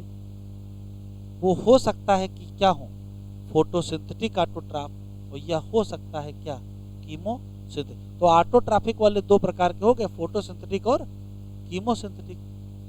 लेकिन ज़्यादातर बैक्टीरिया कैसे होते हैं, हेट्रोट्रॉफ, मतलब डिपेंड होते हैं दूसरे ऑर्गेनिज्म पर या डेड ऑर्गेनिक मैटर पर, काहे के, फूड के लिए। अब हमको एक एक करके पढ़ना है।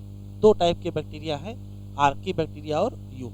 ये जनरल आर्की बैक्टीरिया के बारे में लिखा है, फिर ये सब यू बैक्टीरिया के बारे में लिखा हुआ है।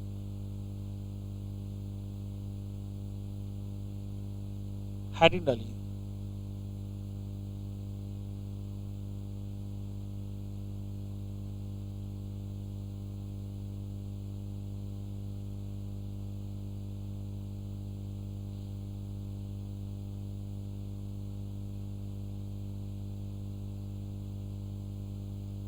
आर्की बैक्टीरिया, सुन लीजिए।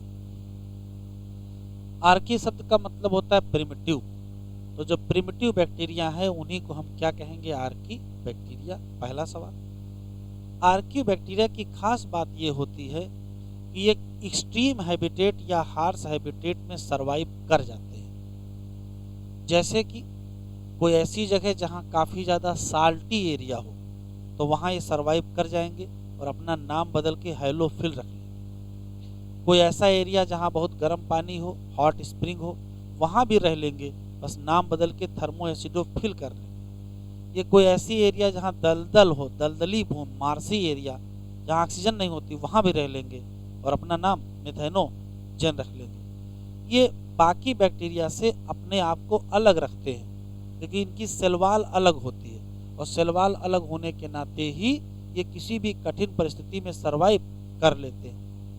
इसमें से दो क्वेश्चन मिथेनोजेन के अलग हैं। मिथेनोजेन का नाम ही, मिथेनो का मतलब मीथेन और जेन का मतलब बनाना, तो जो मीथेन बनाए उसका नाम क्या होगा, मिथेनोजेन हो जाएगा। मिथेनोजेन कहाँ कहाँ पाए जाते हैं, तो कहोगे दो जगह मिलते हैं, ध्यान से सुनेंगे। एक ऐसे एनिमल होते हैं जो खाना खाने के बाद मुंह चलाते रहते हैं, जिसको जुगाली करना हिंदी में कहते हैं, अंग्रेजी में रूमिनेशन कहते हैं। ऐसे एनिमल को रूमिनेंट कहते हैं। जैसे गाय है, भैंस है, काऊ बफेलो। तो काऊ बफेलो करते क्या, वो जरा देख लीजिए। जैसे मान लेते हैं ये बक्कल कैविटी है, ये फेरिंग्स, ये इसोफेगस, ये स्टमक।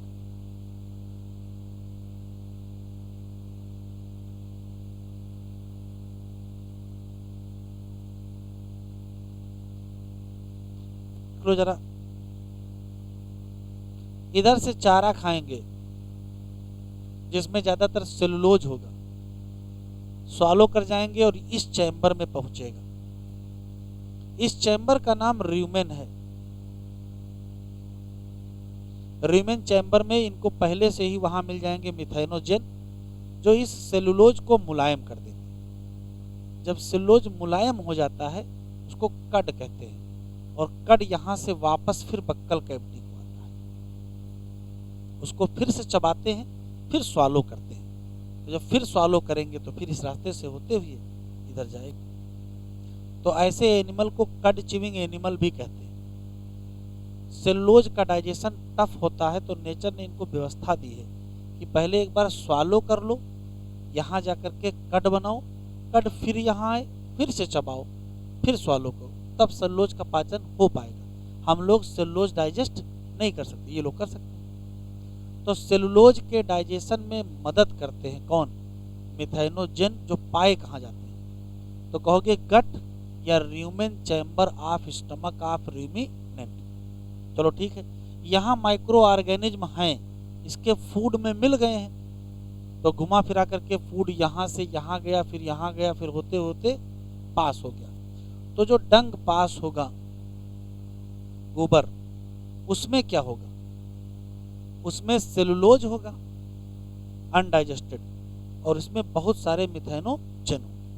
इस गोबर को लेते हैं और गोबर गैस वाले प्लांट में भर देते हैं। गोबर गैस प्लांट में यहां तक गोबर भर लेते हैं, इसमें वाटर मिला देते हैं। कुछ नहीं करना है, मिथेनोजेन बैक्टीरिया इस गोबर में जो ऑर्गेनिक मटेरियल हैं उनको इस्तेमाल करेंगे और इस्तेमाल करके मीथेन गैस बनाएंगे। ये मीथेन गैस एक पाइप के द्वारा बर्नर तक आएगी।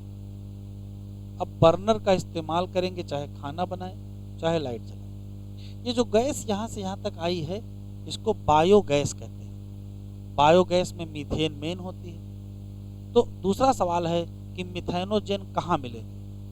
तो कहोगे गोबर में मिलेंगे, तो बायोगैस प्लांट में मिलेंगे। एक और बात, अभी आगे पढ़ेंगे सीवेज ट्रीटमेंट प्लांट, और सीवेज ट्रीटमेंट प्लांट में एनएरोबिक स्लज डाइजेस्टर एक होता है, तो वहाँ भी मिलते हैं। तो मिथेनोजेन कहाँ कहाँ कहाँ हैं?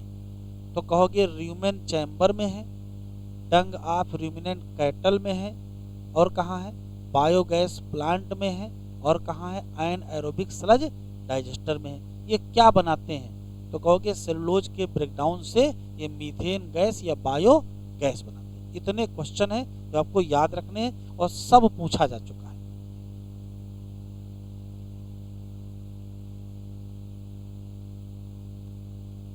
चलो हेडिंग डालो, आर्की बैक्टीरिया पड़ी है, लिखते हैं।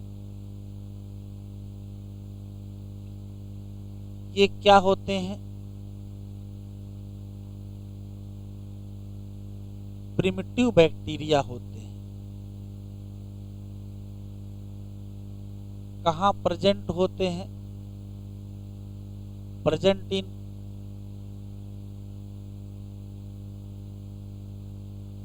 Harsh habitat.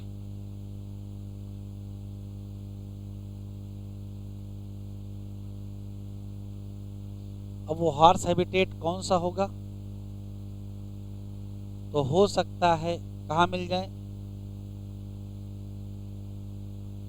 एक्सट्रीम, बातचीत ना करो, साल्टी एरिया मिल जाए। तो इनका नाम क्या रखोगे?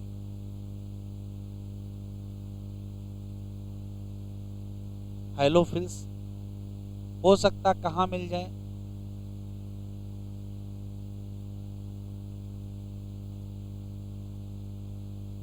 हार्ट स्प्रिंग में मिल जाए।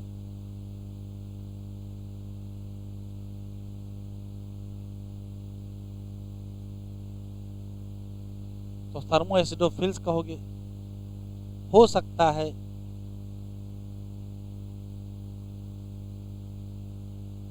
मार्सी एरिया में मिल जाए।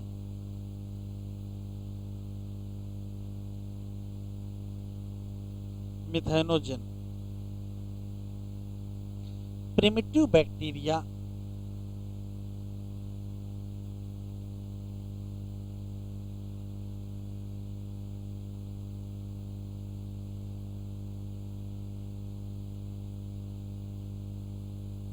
आर्की बैक्टीरिया सरवाइव कर लेते हैं इन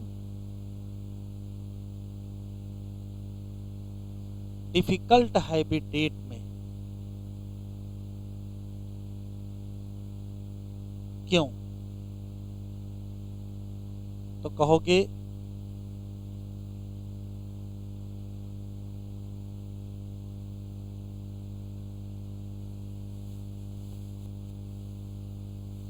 differ from other bacteria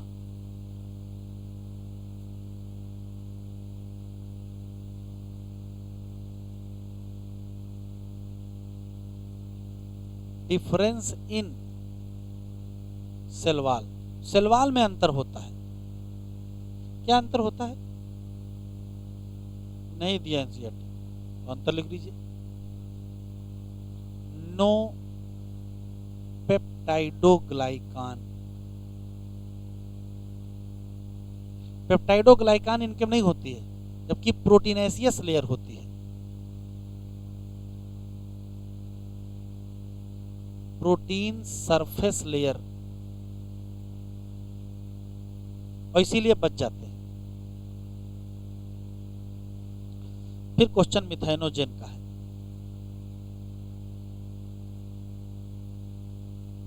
मिथेनोजेन क्या है? तो कहोगे ये एक प्रकार का एनाएरोबिक बैक्टीरिया है या आर्की बैक्टीरिया है।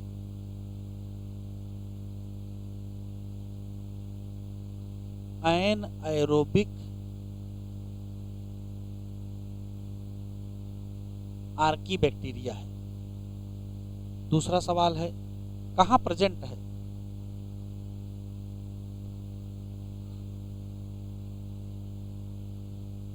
तो 4 जगह बताओगे।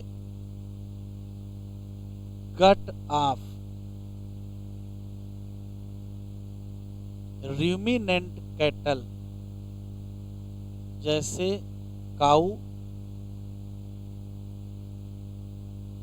बफेलो। गट ना मिले, अगर गट ना मिले तो कहां पर बताओगे? र्यूमेन चैम्बर में मिलेगा। ठीक, और कहां प्रेजेंट है?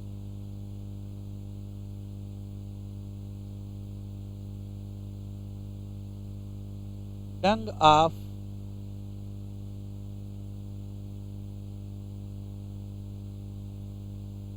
और कहां प्रेजेंट है? मार्सी। मार्सी एरिया में तो प्रेजेंट है।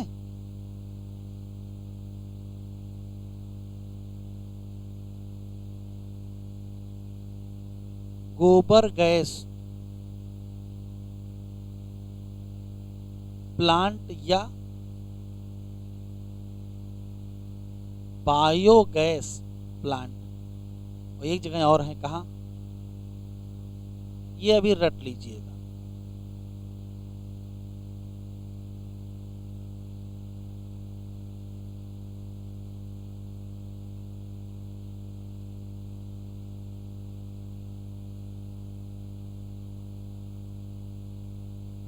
एनाएरोबिक स्लज डाइजेस्टर।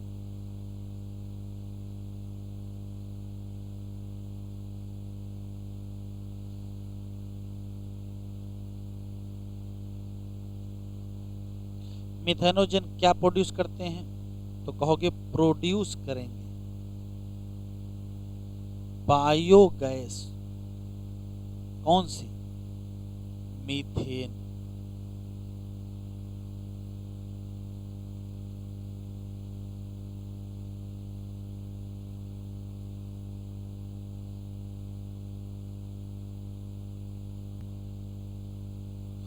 फिर है यू बैक्टीरिया। यू बैक्टीरिया को ट्रू बैक्टीरिया कहते हैं, क्यों?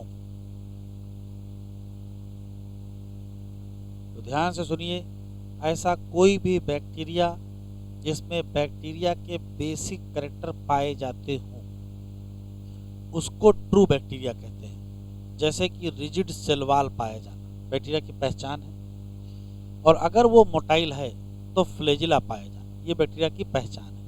तो अगर पहचान वाली बातें हैं तो वो असली बैक्टीरिया है, वरना असली बैक्टीरिया नहीं है। असली वाले बैक्टीरिया न्यूट्रिशन वाइज 2 टाइप के होते हैं, या तो ऑटोट्रॉफिक या तो हेट्रोट्रॉफिक। और जो ऑटोट्रॉफिक होंगे वो भी 2 टाइप के होंगे। कौन से? या तो कीमोसिंथेटिक या तो फोटोसिंथेटिक। तो कुल बैक्टीरिया फिर हमारे पास 3 टाइप के हो जाएंगे।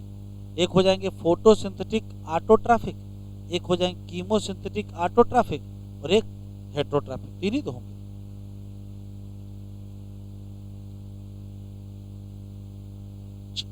हेडिंग डालें यू बैक्टीरिया।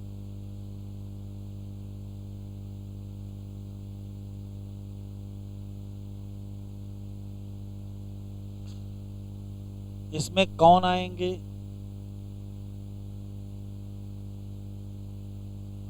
तो कहोगे ट्रू बैक्टीरिया। क्या पहचान है? इनके कैरेक्टर हैं क्या?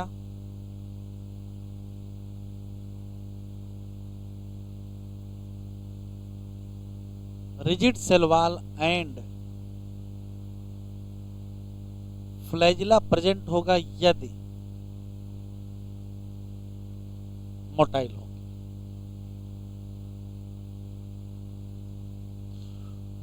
यू बैक्टीरिया दो टाइप के होंगे,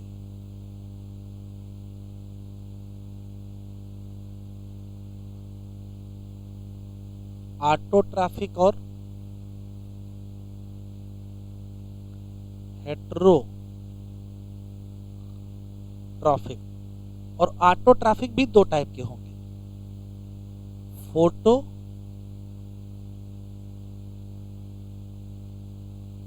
सिंथेटिक और कीमो सिंथेटिक। तो पहले होंगे फोटोसिंथेटिक ऑटोट्रॉफिक यू बैक्टीरिया, दूसरे होंगे कीमोसिंथेटिक ऑटोट्रॉफिक यू बैक्टीरिया, और तीसरे होंगे क्या? Heterotrophic you bacteria.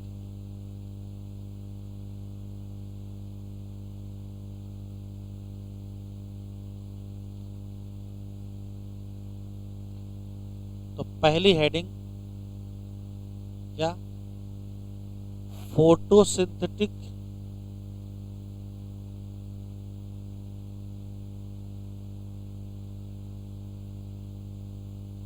Autotrophic you bacteria.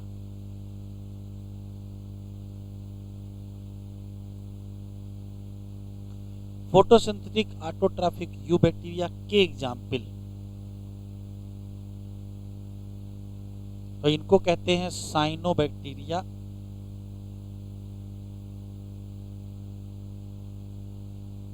या ब्लू ग्रीन एल्गी। कहते हैं, ये एल्गी नहीं है। और साइनोबैक्टीरिया के दो एग्जाम्पल याद रखने हैं आपको। एक है एनाबिना,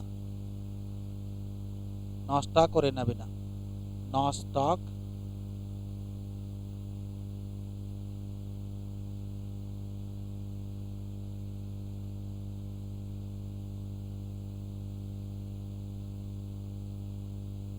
और एनाबिना।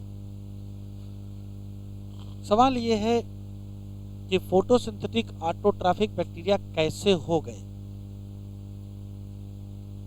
तो क्योंकि ऑटोट्रॉफिक तो भैया तभी हो पाएंगे जब इनके पास क्लोरोफिल पिगमेंट होगा। तो इनके पास पिगमेंट क्लोरोफिल ए है, ये बिल्कुल वैसा ही है जैसा ग्रीन प्लांट में होता है। उसी चक्कर में ये क्या हो गए? फोटोसिंथेटिक ऑटोट्रॉफिक हो गए। दूसरा, ये कैसे पाए जाएंगे?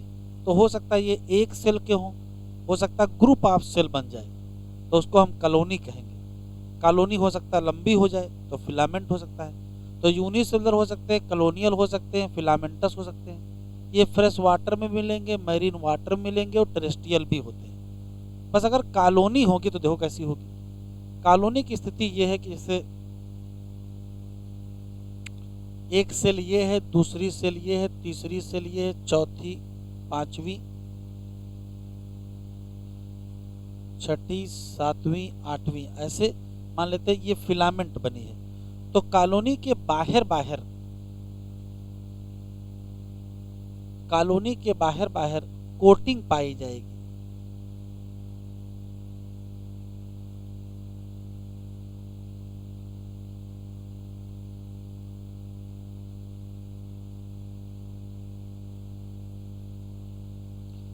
ये है म्यूसिलेजिनस कोटिंग।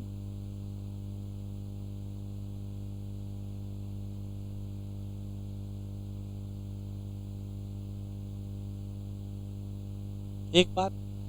दूसरा सवाल है, इसमें एक स्पेशल सेल पाई जाती है, हेट्रोसिस्ट, जहां नाइट्रोजन फिक्सेशन, सब में नाइट्रोजन फिक्सेशन नहीं होता है, कुछ में, जैसे एनाबिना और नास्टाक। ये किसका डायग्राम बना है? ये नास्टाक का बना हुआ है। है ना भी ना है, देख लो, सुन लीजिए फिर लिखिए। तो इसमें क्लोरोफिल पिगमेंट ए पाया जाएगा, इसी नाते ये फोटोसिंथेटिक होंगे। दूसरा, ये एक सेल के होंगे, ये ग्रुप ऑफ सेल कॉलोनी होगी, फिलामेंटस होंगे, फ्रेश वाटर होंगे, मैरीन वाटर होंगे, टेरेस्ट्रियल होंगे। इसमें से कुछ लोग कॉलोनी होंगे और जो कॉलोनी होंगी उसके बाहर जिलेटिनस या म्यूसिलेजिनस कोटिंग पाई जाएगी। इसमें से कुछ लोग नाइट्रोजन फिक्सेशन करेंगे, जैसे नॉस्टाक और एनाबिना। हाँ, जो नाइट्रोजन फिक्सेशन करेंगे उनके पास ये स्पेशल सेल होगी, कौन सी, हेट्रोसिस्ट नाइट्रोजन फिक्सिंग सेल पाई जाएगी। आखिरी, जो पल्यूटेड वाटर होता है, गांव में जो तालाब होता है उसके ऊपर हरे रंग की काई बन जाती है, तो उसको एल्गल ब्लूमिंग कहते हैं। तो जो एल्गल ब्लूमिंग है वो कौन करता है, तो आंसर क्या देंगे, यही साइनोबैक्टीरिया या ब्लू ग्रीन एल्गी करते हैं। इतने क्वेश्चन है।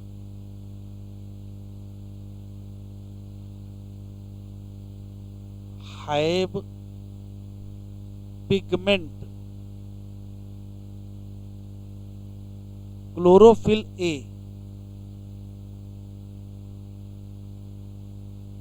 एज क्या, ग्रीन प्लांट, और इसी क्लोरोफिल ए से क्या हो गए,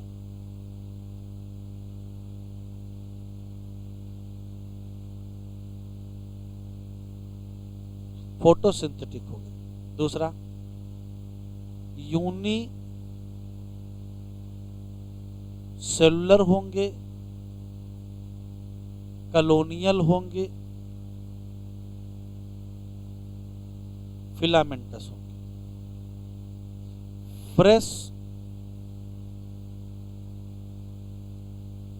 फ्रेश वाटर, मैरीन वाटर और टेरेस्ट्रियल सब होंगे।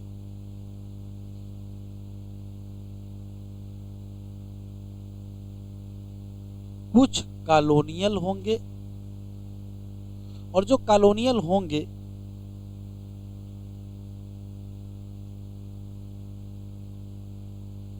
म्यूसिलेजिनस या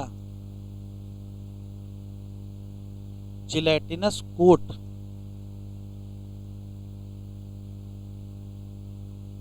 ऑन कॉलोनी, सम नाइट्रोजन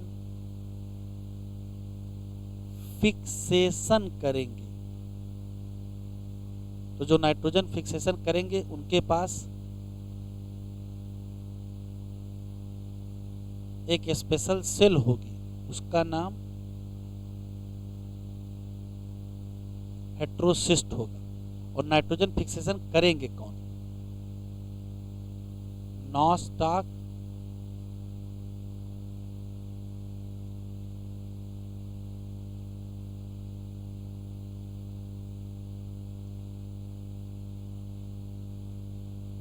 और एनाबिना।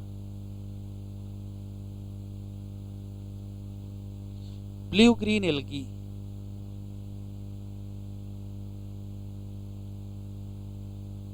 काजेज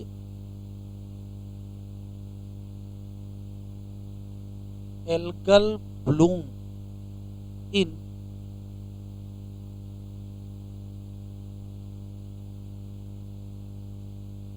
पल्यूटेड वाटर, जो प्रदूषित पानी होगा उसमें ब्लूमिंग करा देंगे।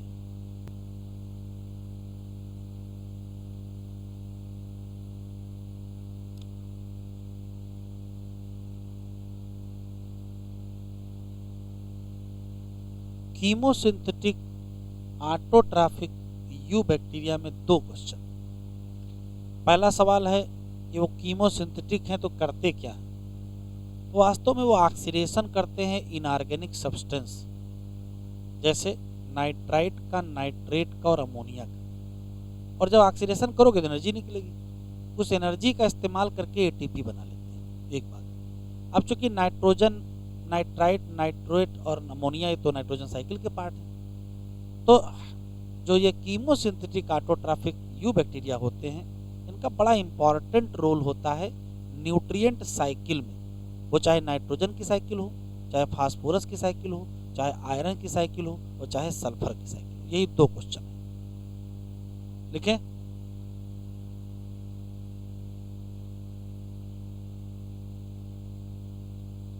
तो दूसरी हेडिंग है कीमोसिंथेटिक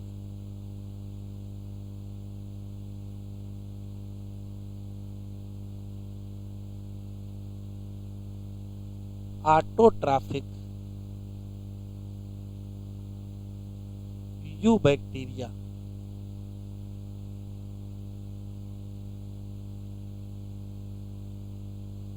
पहला क्वेश्चन, ये ऑक्सीडाइज करेंगे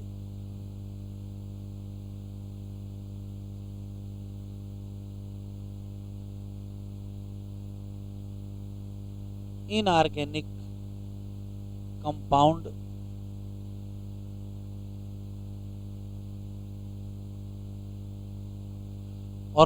और उससे क्या निकालेंगे,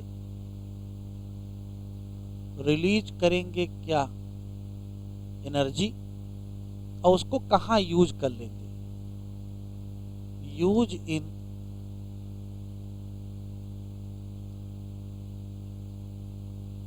एटीपी प्रोडक्शन। एक काम ये करेंगे, कौन से इनऑर्गेनिक कंपाउंड ऑक्सीडाइज कर देंगे,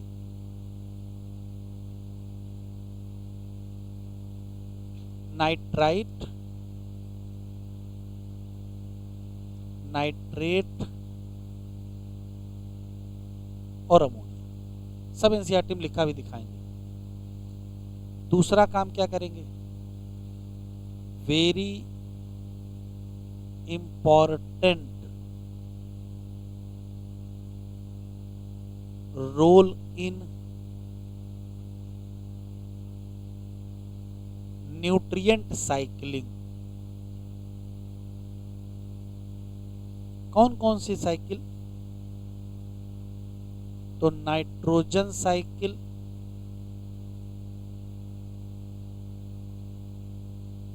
फास्फोरस साइकिल,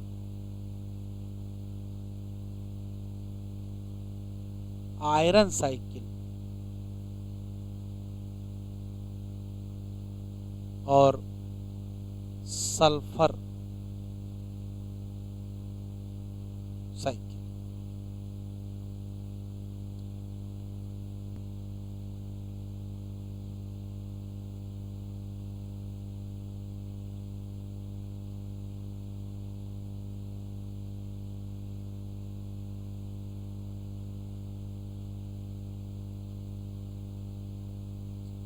हेडिंग डालें हेट्रोट्रॉफिक यू बैक्टीरिया।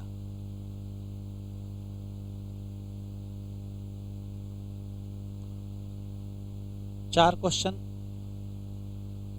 मोस्ट एबंडेंट बैक्टीरिया यही है। मोस्ट एबंडेंट बैक्टीरिया कौन है, तो यही हेट्रोट्रॉफिक यू बैक्टीरिया है। मोस्टली इनका काम सैप्रोफिटिक नेचर है, ये सैप्रोफाइट का काम या डिकम्पोजर का काम करते हैं डेड बॉडी का, लेकिन कभी कभार ये हमारे काम आ जाते हैं। हम लोगों के जीवन पर इनका बहुत बड़ा असर है। क्यों? क्योंकि ये बेनिफिशियल भी होते हैं और हार्मफुल भी होते हैं। बेनिफिशियल में 3 इंपॉर्टेंट काम याद रखना है। मिल्क से कर्ड बनाने का काम, मतलब लैक्टोबैसिलस कौन सा बैक्टीरिया है, हेट्रोट्रॉफिक। एंटीबायोटिक जो आप बहुत सारी बीमारियों के यूज करते हो ट्रीटमेंट में, मोस्ट ऑफ एंटीबायोटिक यही बैक्टीरिया बनाते हैं, तो बड़ा इंपॉर्टेंट काम करते हैं। और तीसरा इंपॉर्टेंट काम है, जो लेग्यूमिनस प्लांट हैं उनके रूट में नाइट्रोजन फिक्सेशन होता है, तो जो राइजोबियम बैक्टीरिया वगैरह है वो सब किस में आते हैं, हेट्रोट्रॉफिक वाले में आते हैं। 3 फायदेमंद हो गया, तो कुछ नुकसान भी करेंगे। तो ये बीमारियां करते हैं, पैथोजेनिक होते हैं।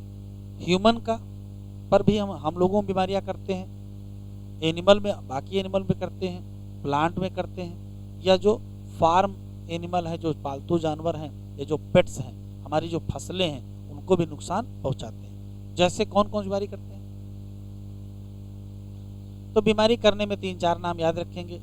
जैसे कॉलरा बैक्टीरिया से होता है, टाइफाइड बैक्टीरिया से होता है, टिटेनस बैक्टीरिया से होता है, एनसीईआरटी में जो सिट्रस कैंकर लिखा है वो भी बैक्टीरिया से होता है। ये जनरल बात है। किसी भी बैक्टीरिया में रिप्रोडक्शन की अगर हम बात करेंगे तो ज़्यादातर बैक्टीरिया फिशन या बाइनरी फिशन से रिप्रोडक्शन करते हैं, मतलब एक बैक्टीरिया से दो बैक्टीरिया बन जाएंगे। लेकिन जब जैसे ही कंडीशन एडवर्स हो जाती है वैसे ही मल्टीपल फिशन करने लगते हैं और स्पोर बनाने लगते हैं। इसको स्पोरुलेशन कहते हैं। कभी कभार सेक्सुअल रिप्रोडक्शन भी करते हैं, जिसको कॉन्जुगेशन कहते हैं या primitive type of DNA transfer. इतना लिख लीजिए।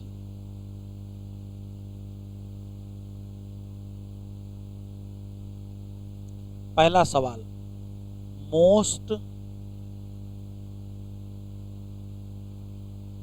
एबंडेंट बैक्टीरिया, दुनिया में सबसे ज्यादा कौन से बैक्टीरिया है? यही है। मोस्टली फंक्शन काम आते हैं एज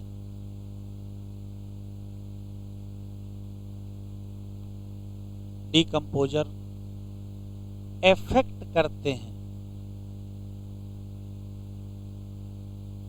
हम लोगों को। क्यों? बेनिफिशियल भी होते हैं और हार्मफुल भी होते हैं।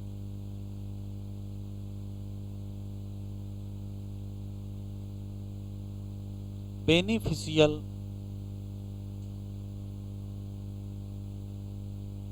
हेट्रोट्रॉफिक बैक्टीरिया क्या करते हैं? तो बनाते हैं कर्ड, मतलब लैक्टोबैसिलस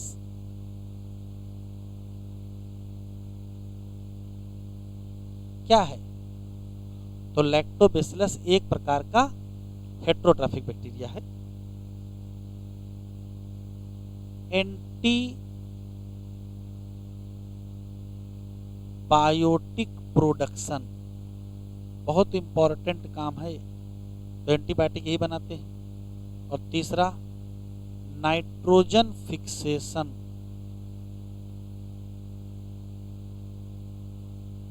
किसमें? इन रूट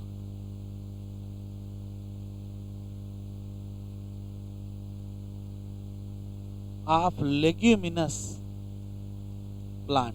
रूट में कौन सा बैक्टीरिया होता है?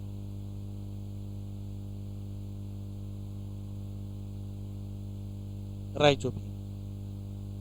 तो ये तो फायदा हुआ, कुछ तो कुछ नुकसान भी करेंगे।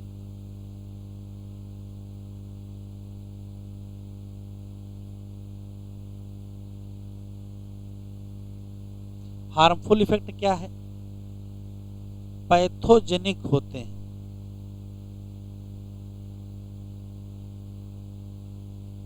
पैथोजेनिक एंड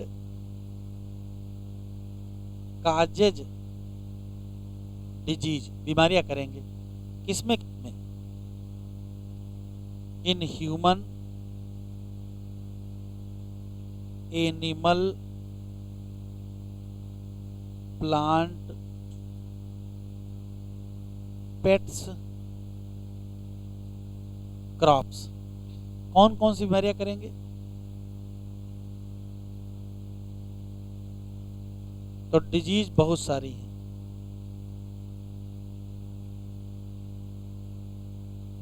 जैसे कॉलरा, जिसको हिंदी में हैजा कहते हैं,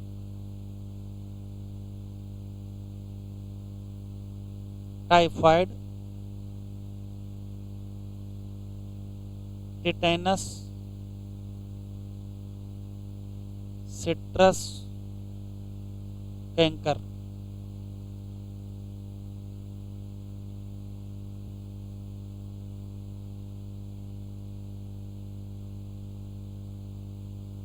रिप्रोडक्शन,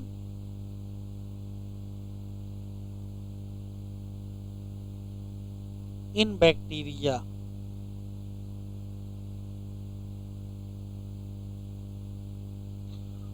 दोनों टाइप का रिप्रोडक्शन होता है,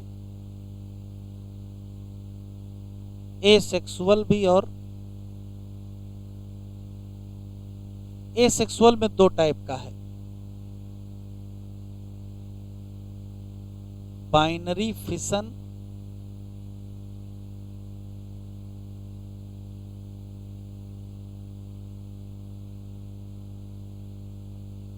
और मल्टीपल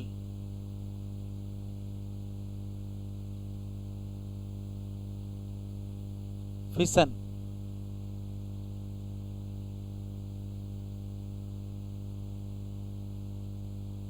मल्टीपल फिशन जब होता है तो स्पोरुलेशन होता है, जब सेक्सुअल रिप्रोडक्शन होता है तो इसको कांजू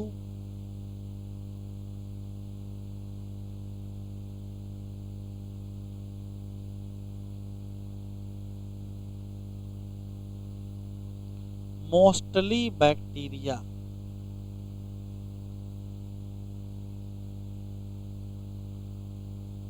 reproduce by binary fission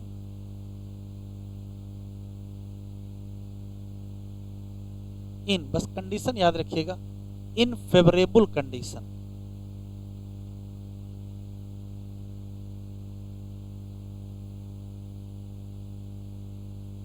लेकिन अगर कंडीशन अनफेवरेबल हुई,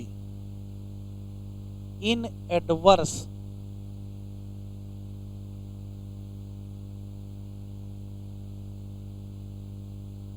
कंडीशन बैक्टीरिया प्रोड्यूस कर देगा स्पोर, और उसी कहोगे क्या,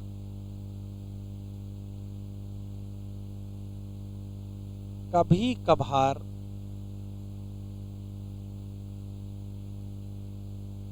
प्रिमिटिव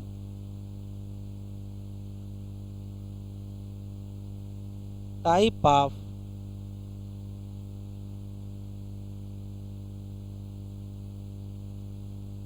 डीएनए ट्रांसफर होता है बिटवीन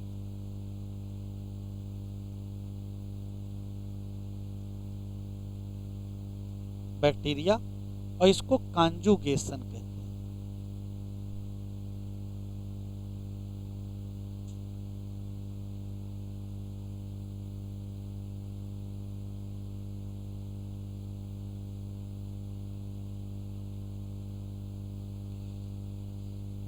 बैक्टीरिया से जुड़ा एक ऑर्गेनिज्म है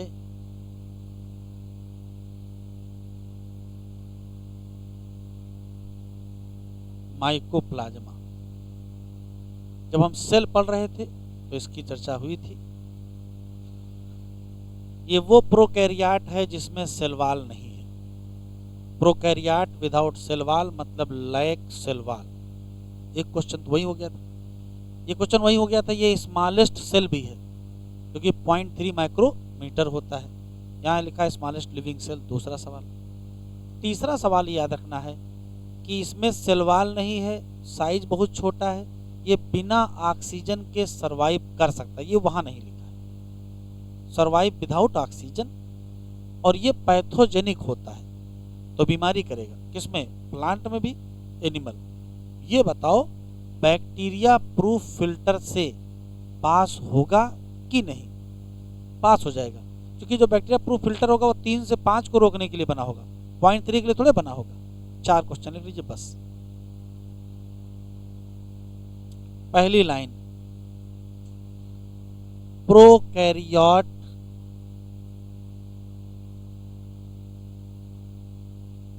विदाउट सेल वॉल मतलब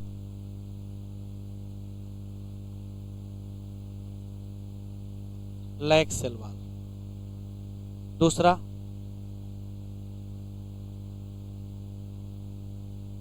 स्मॉलेस्ट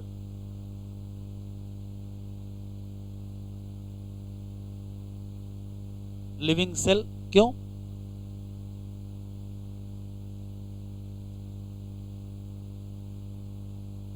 जीरो 0.3 माइक्रोमीटर, ये सरवाइव कर जाएगा विदाउट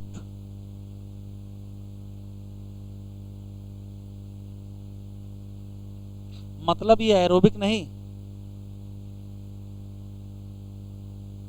एनारोबिक है और पैथोजेनिक है। मतलब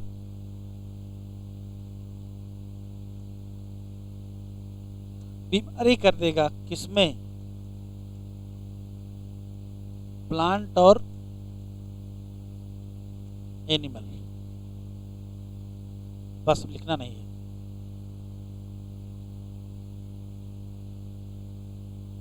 आज हम लोगों ने मोनेरा कंप्लीट कर लिया है। अगले लेक्चर पर हम लोग प्रोटिस्टा और आधा फंजाई हो जाएगा, और उसके अगले लेक्चर पर फंजाई और वायरस और लाइकेन और ये सब हो जाएंगे।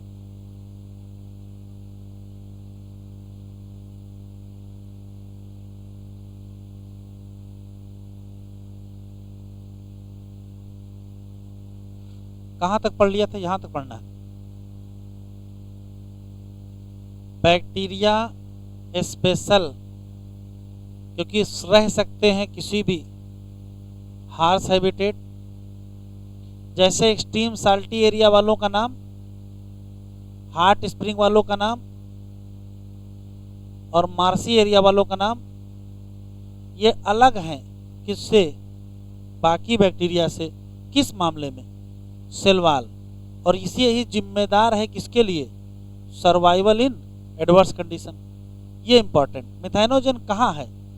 तो सुन लीजिए, मिथाइनोजन 4-5 जगह है, एक यहाँ लिखा है। कहाँ है? गट ऑफ रिमिनेंट एनिमल, जैसे काऊ, और ये रिस्पांसिबल है प्रोडक्शन ऑफ मीथेन या बायोगैस। क्या लिखा है? From Dang of cattle.